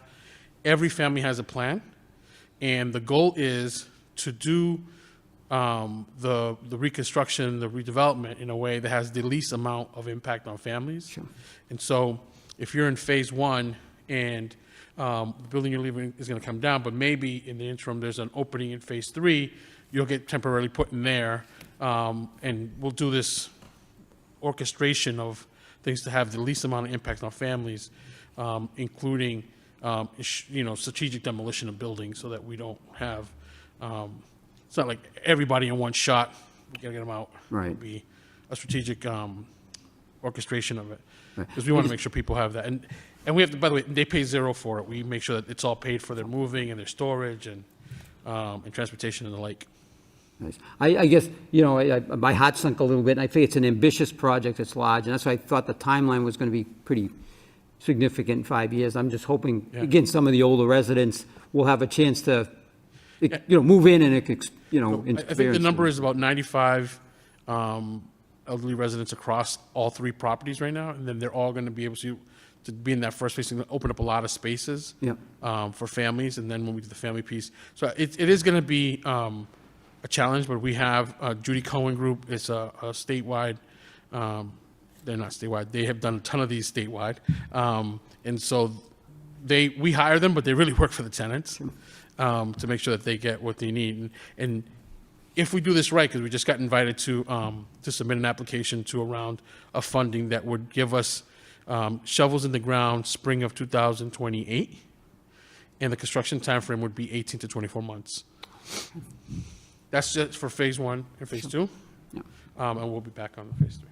Good. Let's hope funding stays available. No, they've been really great. They've been really great. Yeah. Good, great. Thank you. Appreciate it. Thank you, Mr. Chairman. Caleb?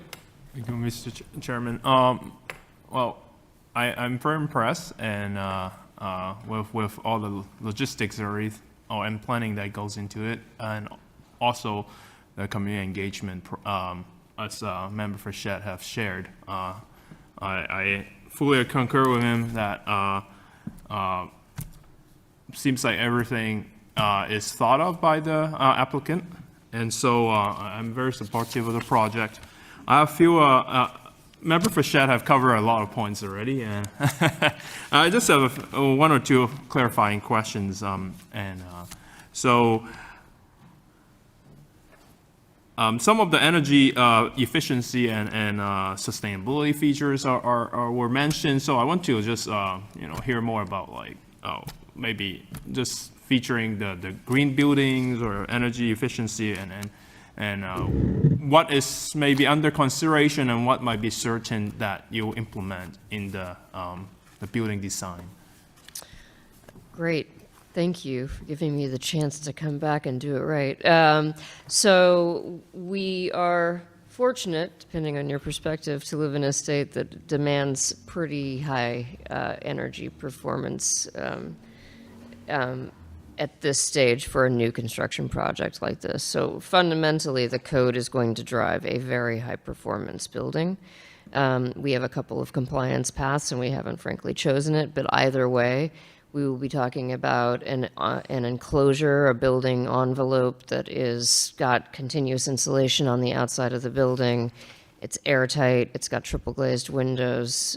We will have, excellent insulation values at the roof.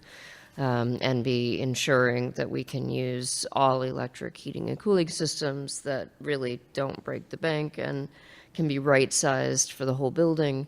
We will be using all electric hot water systems, and we're currently, and we will have an ERV, continuous ventilation system, running through the entirety of the building.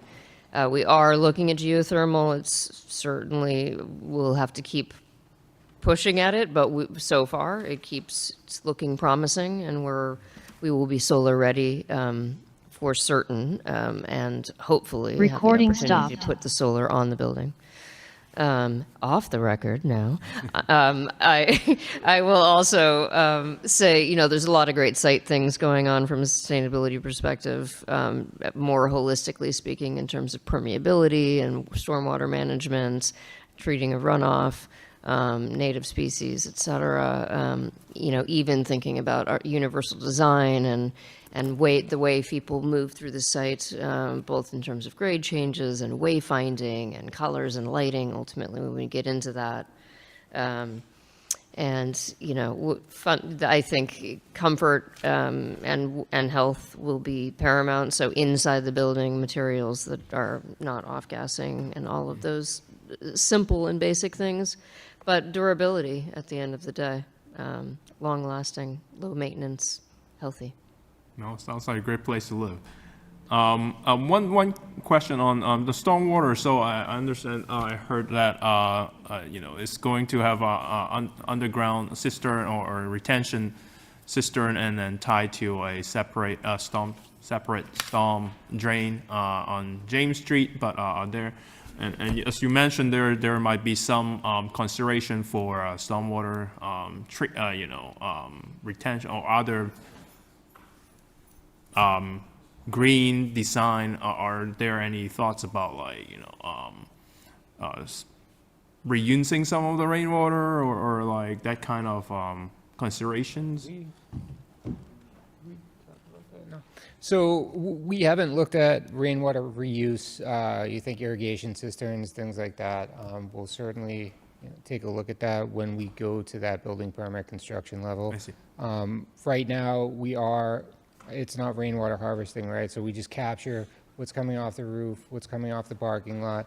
We're mandated by state and local regulation to recharge a certain amount based on soil type. We are providing that. Currently, there is none. And we're also matching our pre-development to post-development condition, meaning what's coming off of the site right now is going to be more than what's coming off of the site once construction is complete. So we're bettering the condition that's out there right now. Thank you. Next question, I understand you engaged all the city department, including the fire department, but I know the fire department have some comments just to ensure that the project will comply with all the national fire safety standards and codes, and also for their vehicle access. So in regard to vehicle access, I know parcel 2 have that jog in theirs, likely for the fire engine, but how about the horseshoe parking space in parcel 1? So that's one of the first things we did with the fire department. They require a swept path analysis. So we get the dimensions of the city of Lowell's largest apparatus, it's the tower truck, and then we put that into a CAD model. We show all of the maneuvers. So the vehicle, the tower apparatus can pull into that horseshoe on parcel 1 and turn all the way around, so they can make all of those maneuvers. On parcel 2, where we have the dead end aisle, there's very specific fire regulation about maximum reverse maneuvers, and then that same swept path analysis is done. So essentially, the apparatus pulls into the site, can set up their staging, and then they can reverse maneuver, and again, all compliant with that state regulation, state fire code. Yeah, because I don't recall seeing the swept path analysis, but I mean, just want to make sure the fire department has it. Yeah, it might not be part of the plan set, but we have issued that to the fire department. Okay, great, thank you. And that's all the question I have, Chairman. Attorney Tenza? Thank you, Mr. Chairman. I first want to thank everybody for coming out. It's important to stay involved, especially given this day and age and everything that's going on. Please continue to stay involved. The democracy depends on it. I was very impressed by council and the speakers, the thought and the dialogue that went into this project. I have taken a different approach as I'm learning here on this board, to not just fixate on what I don't like. What I want to first is talk about the things that I do like. Love the project. Love the fact that we're reinvesting in this area. It's important. I like the fact that Mr. Rivera mentioned that there's a state process to protect the tenants. It's important. I wasn't aware of it, and it's great to hear. What I don't like, hate the parking. Hate it. We're looking at this, we're adding 44 units, and we're looking at parking that should be 320 spaces, that is going to be a third of that. So I'm troubled by that, but I'm optimistic.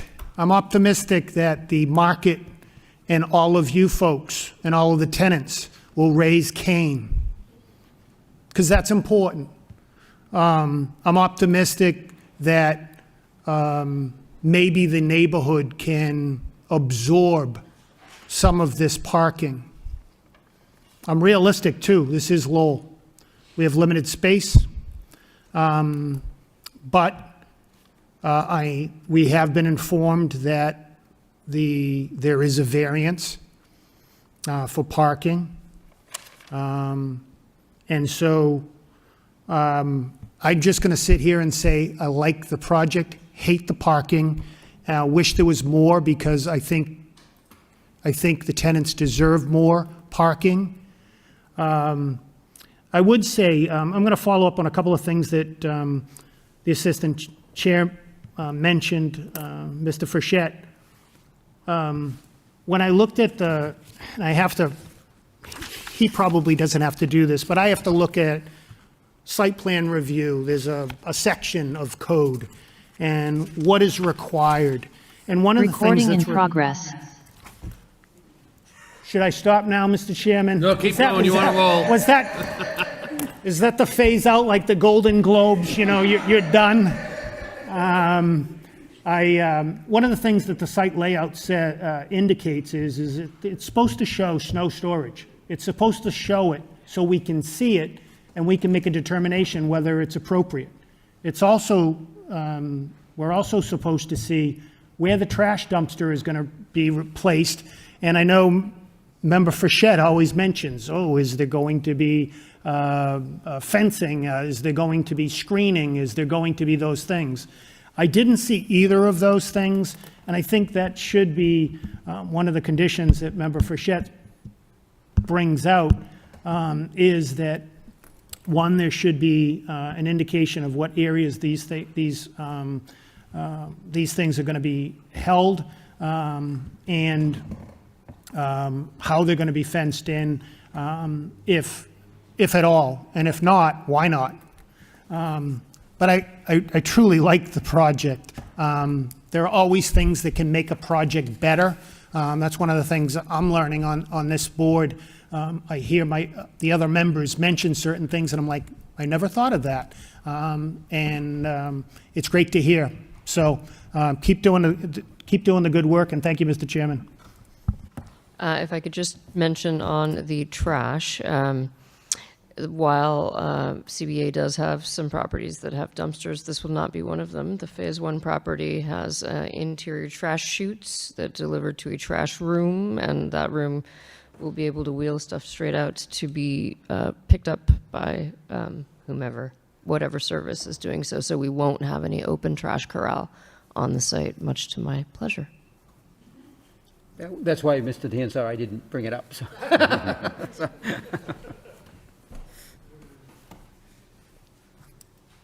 Lucia, any questions, comments? All of my questions have been addressed, trash being the major one. I just want to say that I grew up in the acre, and when we were kids, we referred to this, to Moody Street, as bedrock because there's very little vegetation and a lot of concrete. I applaud the presentation that was given here today, and I appreciate it. All of the thought that went into it, you're adding 40-plus affordable units. You've managed to accommodate seniors and families of all sizes, and a lot of open, usable space, and made the units more energy efficient. So it was mentioned that this will provide dignity for the residents, but I think that it's something that we as a city can be proud of as well. So I support this project. Thank you. Mr. Sauer, any questions, comments? Yeah, I like the project as well. And let me ask you a question. Each of the units, how many bedrooms are there? Have you decided?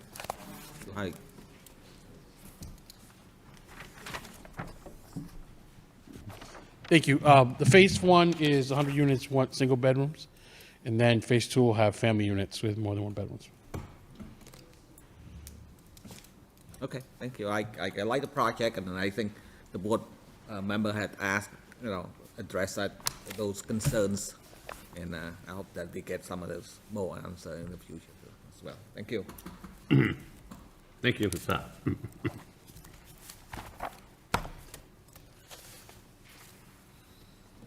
I also think it's a good project. I did receive the comments that was given to us through staff, and I believe a lot of the comments you addressed, and I know like the main ones I first had was the transportation comment.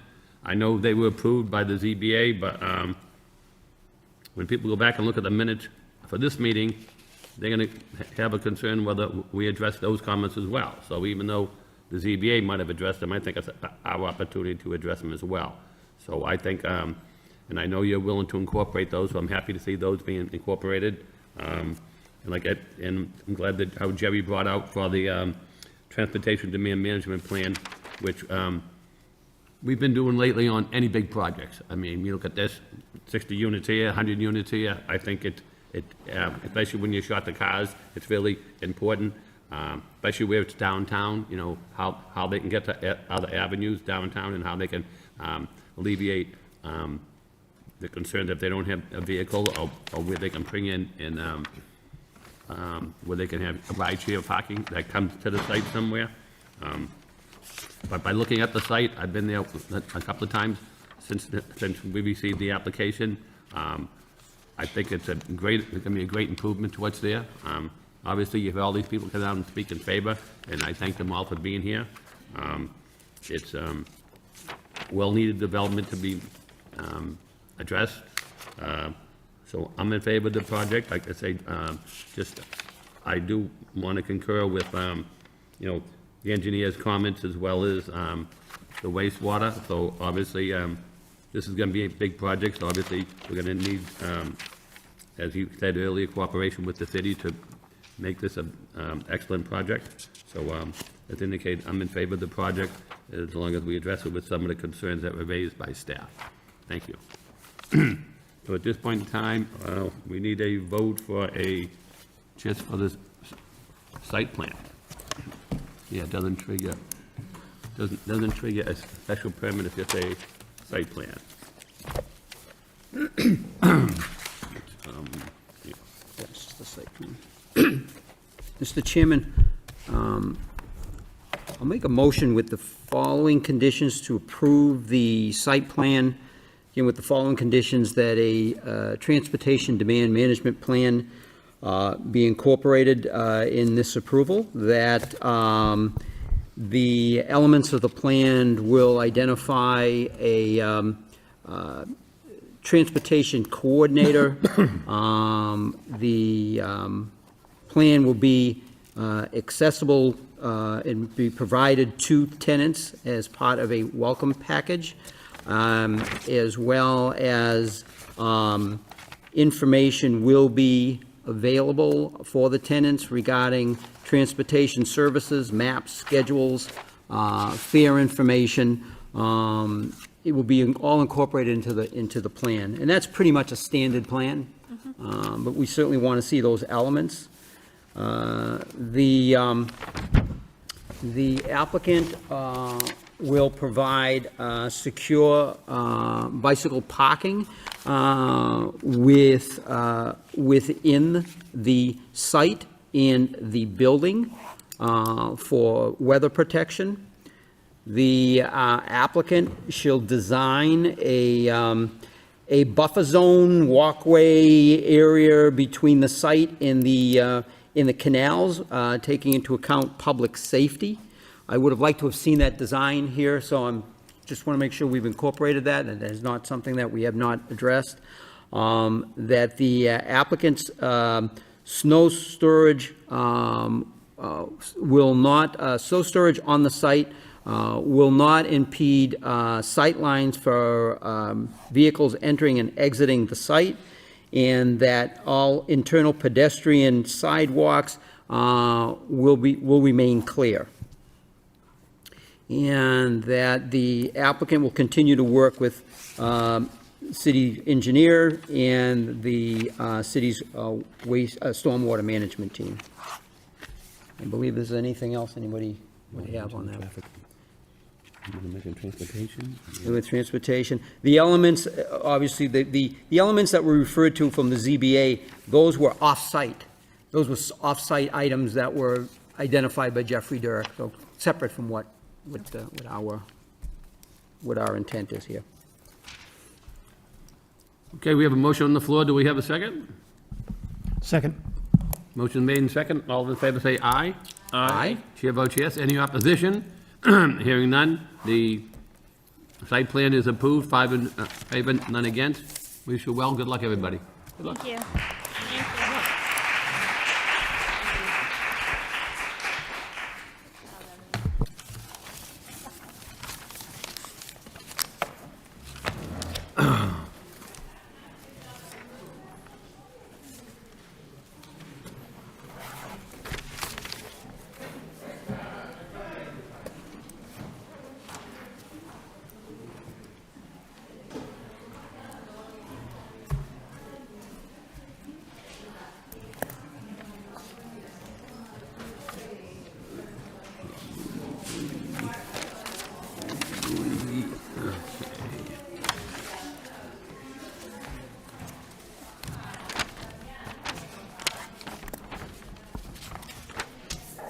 Yeah.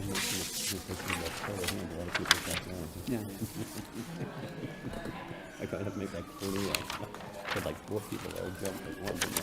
And they were happy. Yeah, you put it on the record with everybody, you know. I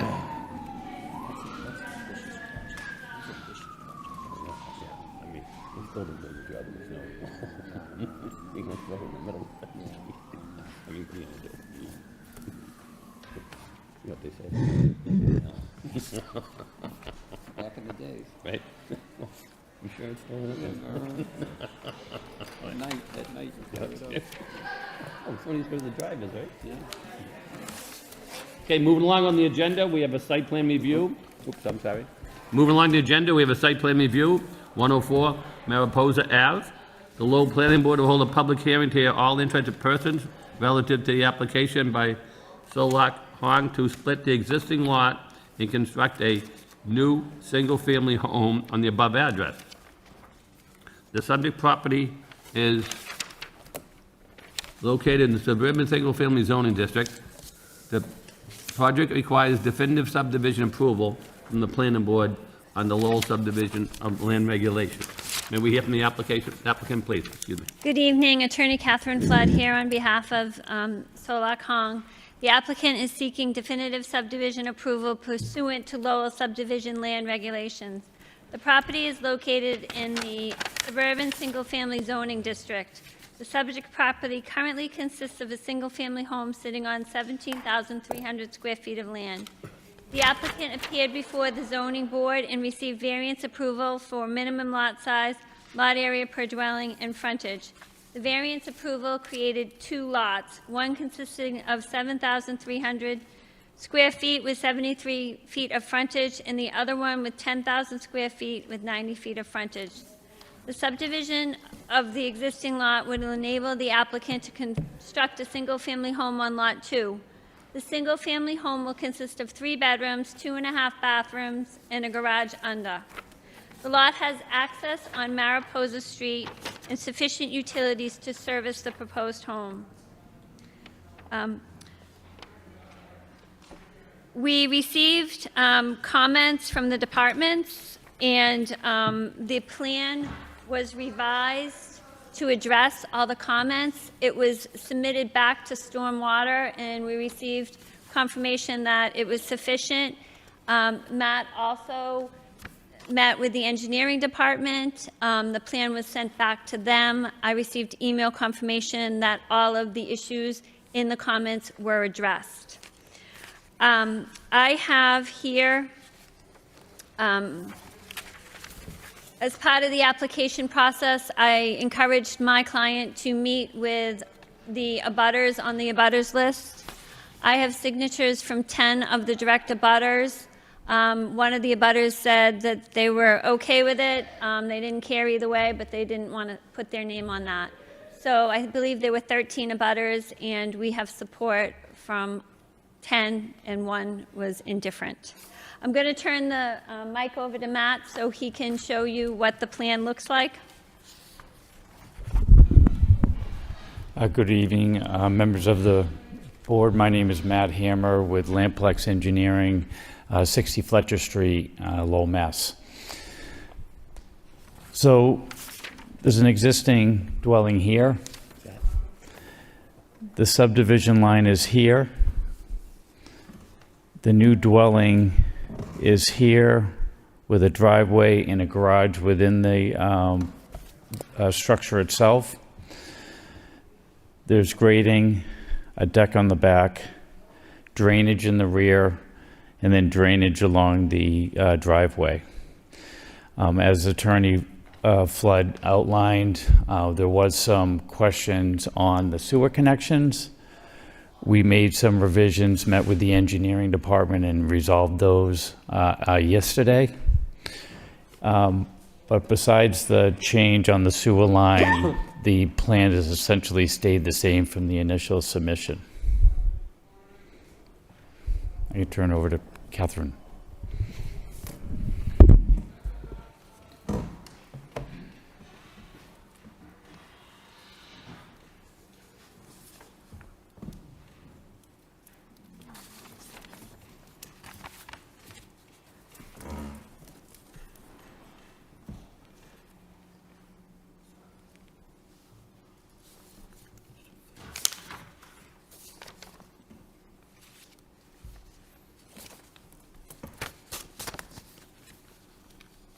Anything further?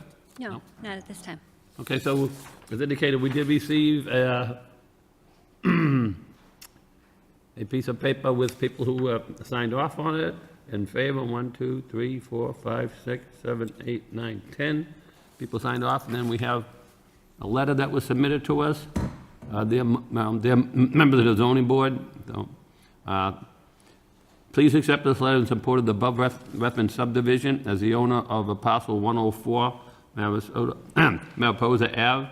I support the subdivision of the new single-family dwelling because it is not creating a detriment to the neighborhood, and the house design fits the character of the street. The new house will be home to a Lowell family, which eventually will continue to the economy of the city. I also want to express my sincere gratitude to all the neighbors who signed the petition in support of this project. Please read this letter for the record, and I hope that you will grant the variance to Soklak Hong so she can build her new home in Lowell. Thank you, Jose Negron, owner, 104 Mariposa Ave. So at this point in time, I'll turn it over to anybody here in this evening like to speak in favor of this project. In favor? In favor? In favor? Hearing none. Anybody in opposition? In opposition? Do I have to sign in? Yeah, just state your name and address for the record. My name is Alicia Payette. I live at 84 Mariposa Ave, so directly next door to where this is proposed. I did come to the zoning board and I spoke at that. I feel like I came in with a lot of arguments and numbers about how it compared to the things otherwise in the neighborhood. It's a much larger house than all the other houses that they're comparing it to. But I really have two questions that I'm not even sure if this is the right place to be trying to get answers for them, but two questions I felt like I didn't get any answers from at the zoning board, so I'm really, this might be the last chance I get to ask anyone, so I had to give it my shot. In their narrative that they proposed to you guys, they obviously asked for a variance based on hardship, based on the size of the lot.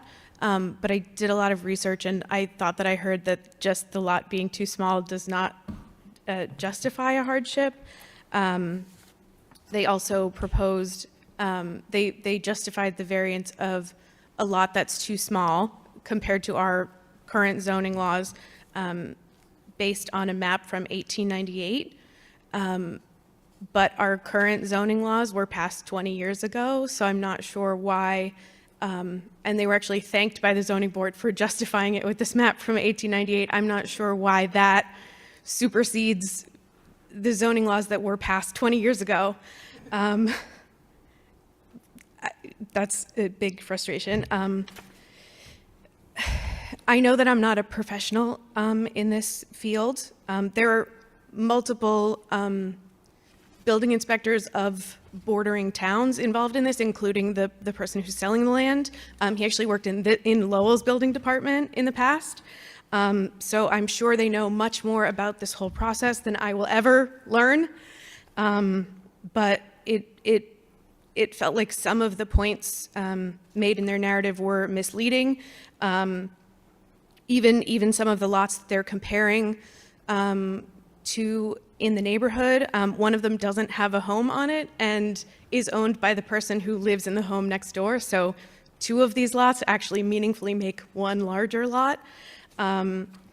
Also, I didn't say this at the zoning meeting, but I don't know if there's any way for anyone to verify the abutters list. I actually just counted the abutters list on their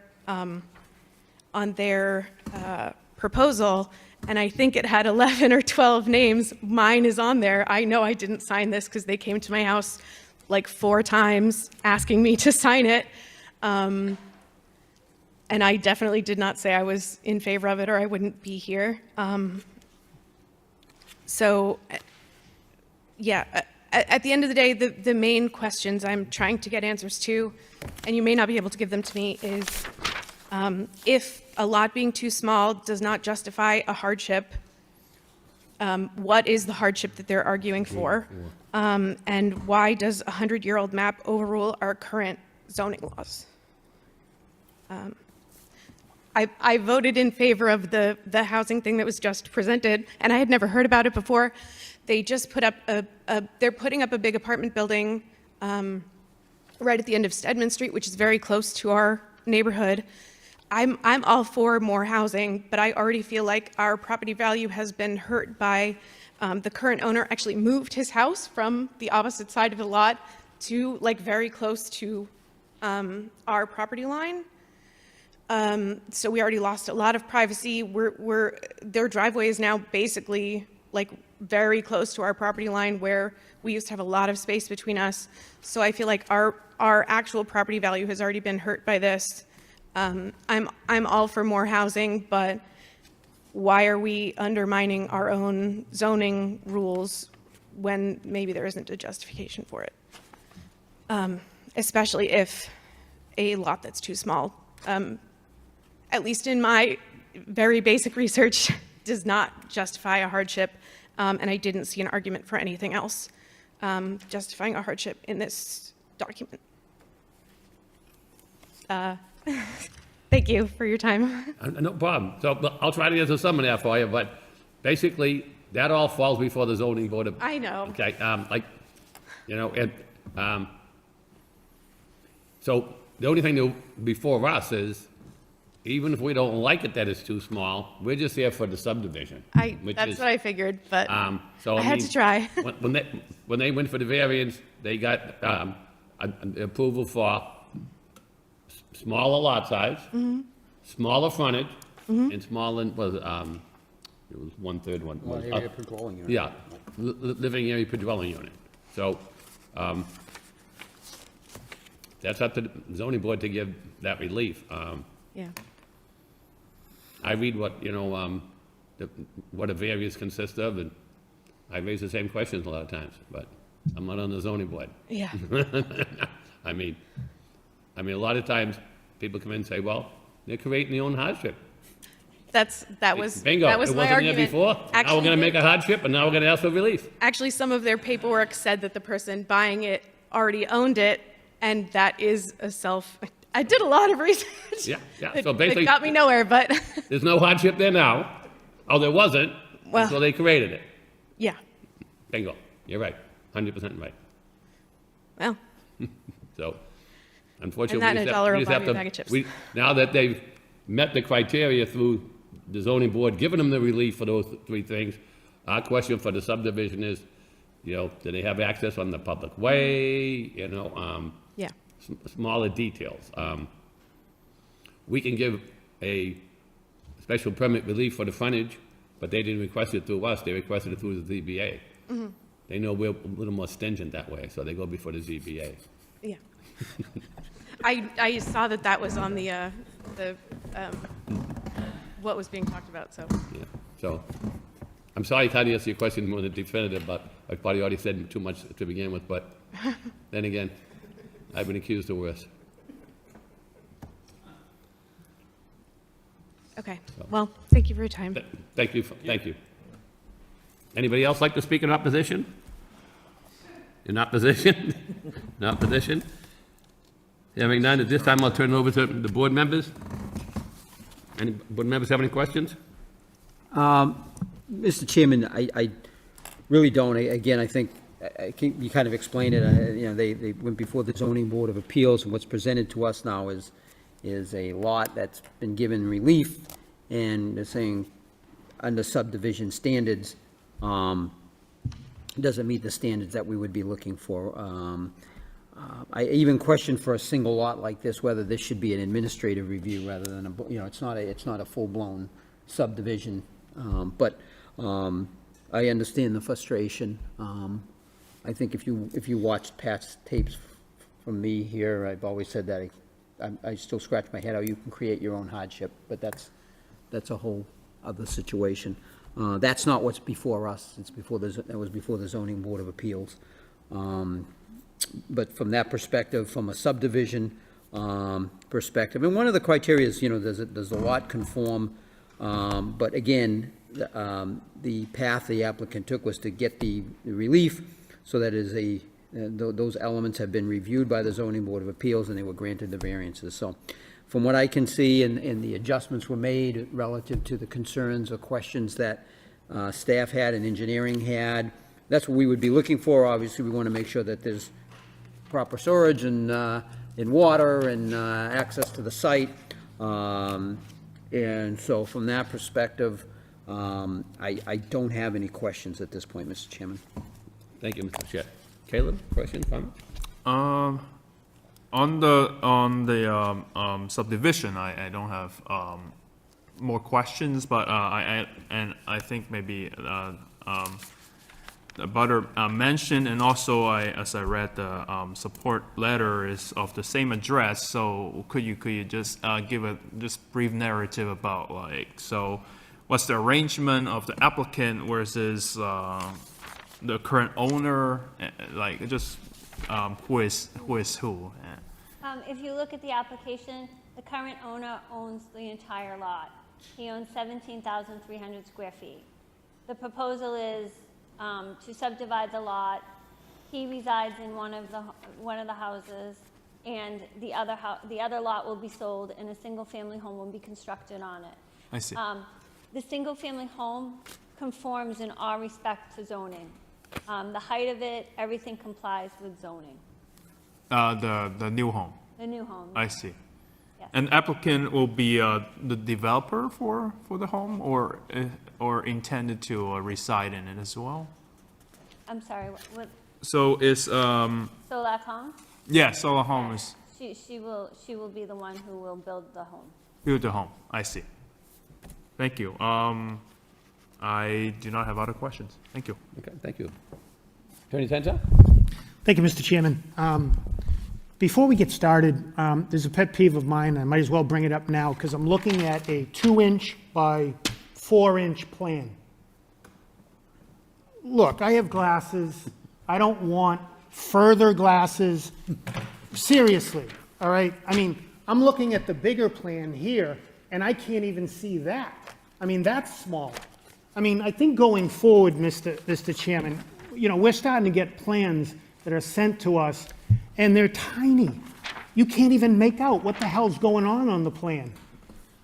So, for what it's worth, the plan is not really helpful. I would say, though, and with my newfound approach, is I like the project. I really like the project. I would prefer, like we're receiving on, 202 Barker, we received like a map showing the area and all the different parcels that are very similar. I think that would have been helpful for me.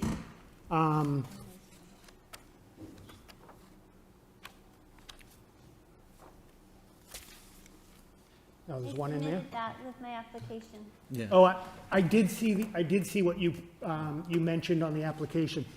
There's another application that's coming up our next meeting. They actually showed us a map, Ian? and it was kind of cool like that. No, that was with the ZBA. I went into the ZBA package. They submitted it it's with the ZBA package. Oh, no way. Oh, so, and it was similar to the one we're getting on Barker? Yeah. Yeah. Okay. Thank you, Chair. Yeah. No, that's helpful. I think it is helpful for us, and I think it would be also helpful for the public and people in opposition to actually see that there are a lot of lots very similar to what you're proposing. That's why I liked it. Hated the map, the 2-inch by 4-inch map. But one of the things I didn't see on the map, or one, because I couldn't see it, but two, when I went by the site, there's a large tree to the right, on the right side of the property, right on the corner. And there's no indication of whether that large tree is being taken down, but my guess is it is being taken down because there's a tree that looks like it's proposed to go in the right corner.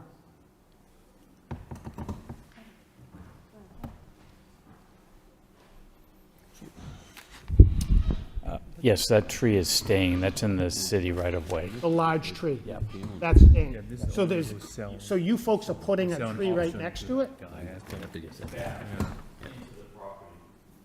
Okay, all right. We could move that tree over to here. I spoke to Joe Katie about that location of that tree, so we have no problem moving the tree over to here. Yeah, That's fine. It might be a good thing for your project. I agree. Yeah. The only other thing I would say is they basically strip mined that other lot, and as a result of that, they could use putting up a tree on that lot as well. And that would be a small concession. It's just, I mean, they basically took all vegetation down on that other lot where that new house is. And I understand why, because they wanted to get the driveway in and the front space, but it could use a tree. I can say that the existing driveway is being removed. It's being removed, And that's going to be all vegetated. Yeah. Yeah. Can you put another tree in there too? Might help the neighborhood, might, Yeah, maybe we should just take the tree and just move it over to here, you which could is put a fine. couple of them? Wouldn't seem like a bad thing. We can put another tree in here. Yeah. That's fine. Yeah. Thank you. You're welcome. I just wanted to say something about the plans. Yep. Your comment about the plans. Yep. Normally, we would provide full-size plans. Mm-hmm. We've been asked not to By who? by DPD. Oh, So I just that's wanted, not helpful to me. I don't know about the rest of the I'll make board. sure that you specifically get a I would full-size love to. plan. I have to ask the planning department all the time. I need a full-size map. But this is the map they gave me. So, And Mr. it- Tenzar, we will make sure you get a full-size plan. Normally, we do submit full-size plans, but I will make sure we get one I for definitely you. appreciate it. Okay, you're welcome. I get the idea of saving paper. I get all of that. But when you can't make it out, I mean, literally, I'm looking at a 2-inch by 4-inch plan that should come in, 18 by, So Dan, we're gonna get you a full-size plan specifically Awesome. because it's not, we normally do submit the full-size plans, we always have. But Yeah. I'll make sure Yeah. that we submit a couple full-size plans in Please. case you need one. thank you. You're very welcome. Matt, I have a follow-up question on that. So is there a reason why the scale of it is a little harder to read, or you picked that scale? Okay, so on a full-size plan, it's easy to read. I see. Okay, and we're able to put all the other details on one plan instead of creating 2 sheets. I see. That way we can get all the details on one plan. Got it. That's why it made our copy that much smaller, because we put so much detail on that first sheet. So it is 20 scale, which is an appropriate scale. Got it. And, we can scale it up, but what ends up happening is we're going to end up with 2 sheets. So, I'm okay with that. 2 sheets. okay. Okay. Yeah, I think to add on that, I can read it on the digital version. So, but I understand different other members have Well, I'm older. preferences. I'm older. I'm codgier. Lucia, any questions, comments? Okay. I don't Mr. have Saar, any questions. any questions? No. No? I don't have any questions either. No. Mr. Chairman, can I just follow up? Sure. I did take a picture. Absolutely. Because the cluster of trees, those look like those would be actually street trees that would have to have a street hearing, the one that's at the corner, right? So obviously that cluster would be staying right now, because that would go through a whole tree hearing. I can give you my views on that, but that would be another process. So I just want to make sure that what was agreed upon is that there would be, I don't know how I want to say this. So you're proposing 1 tree on that new lot, but then also an additional tree, because you're asking for subdivision of 2 lots, an additional tree on the other. So, I just want to make sure what you guys agreed on. so we're gonna put in an additional tree Yep, at the corner here where the driveway is. yep. That driveway's going to be eliminated, right? Yep. Correct, yes. And then what about the other? This tree is actually gonna get moved over to here. All right, okay. I just want to make sure. Okay. All right. You actually move the tree, or you're gonna replace it? Are you cutting? No, it's a new That's a tree. new tree. Yes, I mean. So instead of it being located here on the plan, Yeah. Yeah. it's I gonna got you. be located here on the plan. I got you, yeah, okay, I understand, yeah. We could call it relocated to the opposite property line, yeah. Got you, okay. So that was the proposed tree, yeah, I got you. Oh, may I follow up with one question? Sure, absolutely, Caleb. Would there be any changing to fencing, like, for the current lot and also for the future lot? Or any proposed, or they're going to be, Is there proposed fencing? yes, No. okay. Not at this And time. no change to all the surrounding lot lines, like, No. In fact, we're intending to leave this vegetation. vegetated? Yeah. Okay. Thank you. You're welcome. Okay, so what's the request of the board for the subdivision?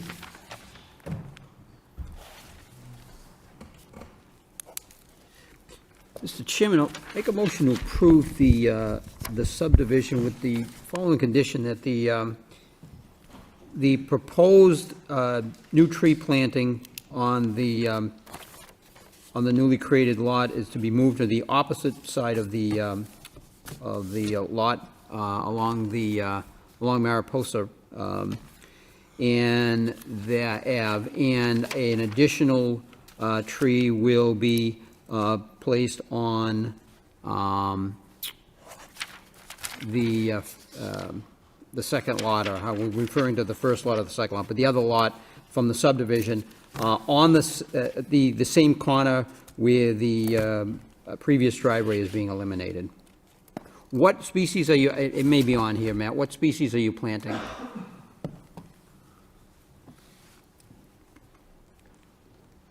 So at the time we work with DPD, it will be a 2-inch diameter shade tree. Okay, so the applicant will work with DPD to, for finalization of species in size. Okay, all right, thank you. I second that. Motion made and second. All in favor, say aye. Aye. Chair votes yes. Any opposition? I mean, anybody against the motion? Hearing none, motion is approved. Good luck, wish you well. Thank you very Thank you. much. Thank you. Thank you, Matt. Thank you. You can mail him right to his address.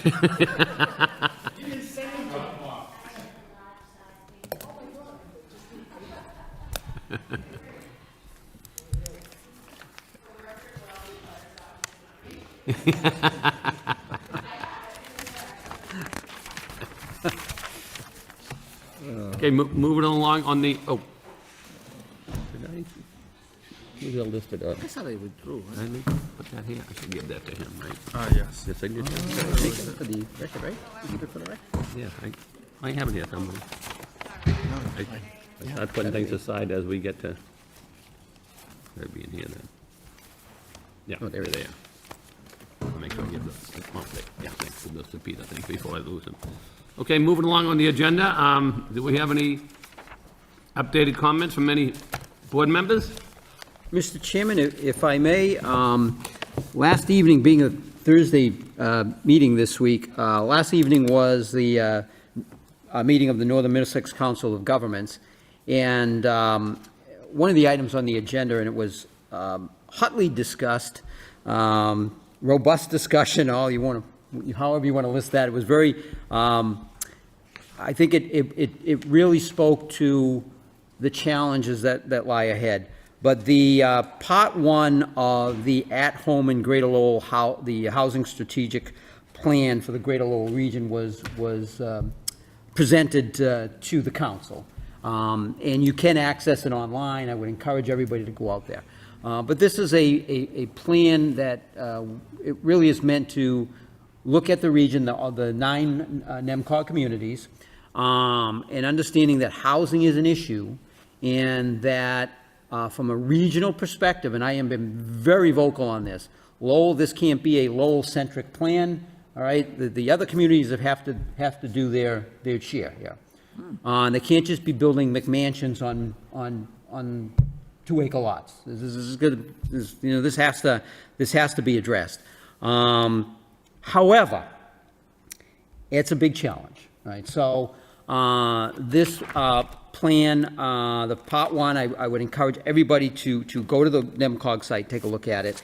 It really is meant, and it recognizes it's not a one-size-fits-all. And we had a discussion, and you have to take this approach. I understand towns don't want to change their character, and I get that, and nobody's asking them to do that. But I think they really need to be looking at their town centers, their business corridors, and whether or not you can do mixed-use housing. Kind of go back to the old colonial town centers, right? Where you start to concentrate your population a little bit more. Look at your current land use patterns. My day job is I've been lending for 45 years in this region. Most of the communities, there's a ton of non-conforming lots. We talk about that. They've a 2-acre zoning or acre zoning in a good portion of the homes that are existing, and they're on 10,000 square foot lots and 7,500 square foot lot. Everything requires a variance, right? And you can't build anything new. So there's some challenges. It really is meant to be a tool, but it's not a plan. It's not a NEMCOG plan, and I think that's what's going to be the challenge. It's supposed to be the council working on this, and then they have a tool to go back to their communities, and it has to be a dialogue because unfortunately, any kind of meaningful zoning change has to go through town meeting in the towns versus a city council meeting. And trying to get 2/3 majority or simple majority if it's for residential housing. But it's a tool that I hope can provide some movement in that direction in the communities, but obviously there has to be a will. And then there's also, and that took on another discussion, there's a section here about homelessness, and homelessness takes on different, there's different degrees of homelessness. There's families that in this economy and in this housing market that are homeless. This isn't what we're talking about from the shelter. Right? These are people that either single parents and had some sort of major life event, lost a job. They may be living with relatives. Some are living in cars. That's the type of situation you're looking at from that end. And then you are looking at the other end of the spectrum as well. People with substance abuse issues, mental health issues, and need wraparound services. And do you concentrate that, in Lowell? And some of the communities seem like, well, maybe we can compensate Lowell, well, no, maybe we can try to share this burden. So, needless to say, it was a very passionate discussion. It went on for quite a while, and this was just part one. I'm hoping the dialogue refines itself and everybody steps back a little bit and sees, hey, maybe we can go back to our communities and look at, we don't want to change the community, and I get it, but there are ways you can encourage and have more housing development of different levels. Multifamily is a lot of the communities don't want to have multifamily units. They don't want to have apartments. They don't want to. So really, how can you have more of that type of housing and have smaller condos? We approve all, 1-bedroom apartments and 2 bedrooms. It boggles my mind how a community can approve 4-bedroom McMansions and not complain that it's going to burden the school system. But if you talk about putting some 1-bedroom apartments in, or 2-bedroom apartments in, all of a sudden it's going to overburden the school system. It boggles my mind. But I'm very vocal about this. I'm standing up for the city of Lowell in this process. I would encourage everybody to take a look at it. I'm hoping this is going to be a useful tool when all is said and done, but it has to be, the local communities have to work it out themselves, and they have to deal, I get it, they have to deal with their constituents. And that's a challenge. But I would encourage everybody to really take a look at this. Member Frechette, through the chair to Member Frechette, how realistic is it? Based on what you're telling me, it sounds like NIMBY, not in my backyard, and that generally takes decades or generations to change that, unfortunately. I would tend to agree with you. Lowell has taken their fair share of everything. Housing, homeless, everything. I mean, basically the you know, and maybe that should be the approach, Jerry, is maybe we should tax these other communities, and maybe then they'll think about the fact that, wait a second, you know, we have to pay this fee to the city of Lowell because Lowell is taking the brunt of it. And then that may force them to think about, you know what I mean? Like, it's almost like a sledgehammer to get a job that you need a ball-peen hammer to do. But sometimes it's, how do you force them off the position? So maybe that is something that we as a city should look at, you know, as far as making change. And like I said, it's probably going to be decades or generations down the road. Well, I think one of the things is becoming apparent too, and you know, this wasn't new to the group, this has been out there, but this is wrapped up into economic development as well, right? Because your workforce can't afford to live in your communities, right? So, and so again, we're trying to wrap it in different layers, but the discussion has to start. You know, I mean, so I'm hoping that this at least start the discussion, and hopefully, and it does require some people in leadership roles in every community that they're going to take some hits maybe, but I think it has to be a broader discussion, because what's going to happen eventually, there'll be more mandates coming from the state level, like the ADUs in the MBTA zoning. And I'm trying to get towns to say, look, why don't you own it, and you can actually control it, but you can't try to prevent it. Let's try to control it so that you can shape it. I've been very vocal about it, but you know, we're trying to make it, and even myself, we're just trying. I want to refine my argument on this, because you want to make it a positive approach to have a discussion, right? And so it's a challenge. Please take a look at this document, and there's going to be a part 2 coming out as well. But what we're trying to reaching out, NEMCOG is reaching out last night, was to even to each NEMCOG council say, so how can we use this? How can we move forward with some of these elements? So that's what we're trying to figure out. So. That would be that report, Mr. Chairman. And then I just have, again, on the Rourke Bridge. Well, and I do get the emails. Please. The latest for January, you can see that they are, they've started the vegetation and brush clearing, followed by installation of erosion control measures on the south bank of the Merrimack River and Wood Street. Vegetation removal from tree clearing to prepare the bridge work zones along the north side by Merrimack River and Pawtucket Boulevard. Excavation of test pits, drilling test borings within the work zone.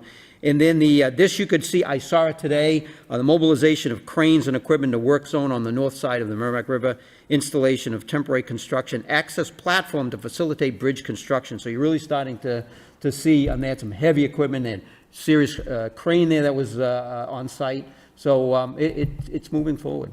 So stay tuned. Stay tuned. Thank you, Mr. Chairman. You're welcome. Any other board members have any further? Just quickly, Community Preservation Commission that I'm on as a representative of this fine board has had a number of meetings. We've listened to, I think, 11 or 12 different applications. I think it's next week. We're going to vote as far as what applications and what amounts should we forward along to the city council. But there are a ton. One of the things you realize when you're on those types of committees or boards that you guys probably already are aware of, there's so many worthwhile applications, causes, events, projects, and there's not enough money to go around. I think there was like, I don't know, 5 million in requests, and I think we have like $1.5 million to recommend to the city council.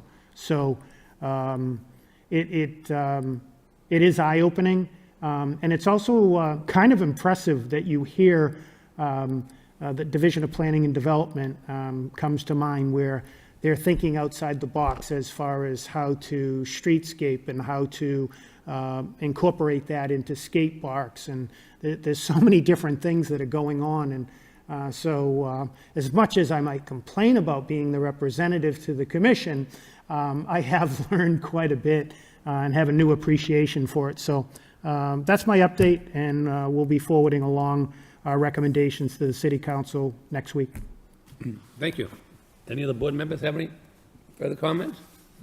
If not, we can take a Motion to adjourn? Second. All in favor, say aye. Aye. Aye. Chair votes yes. We have adjourned. Good night, and thank you, everybody.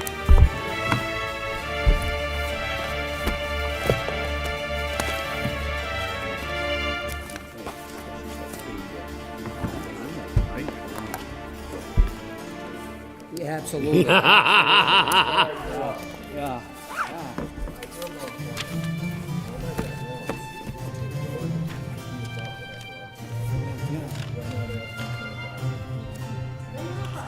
Yeah.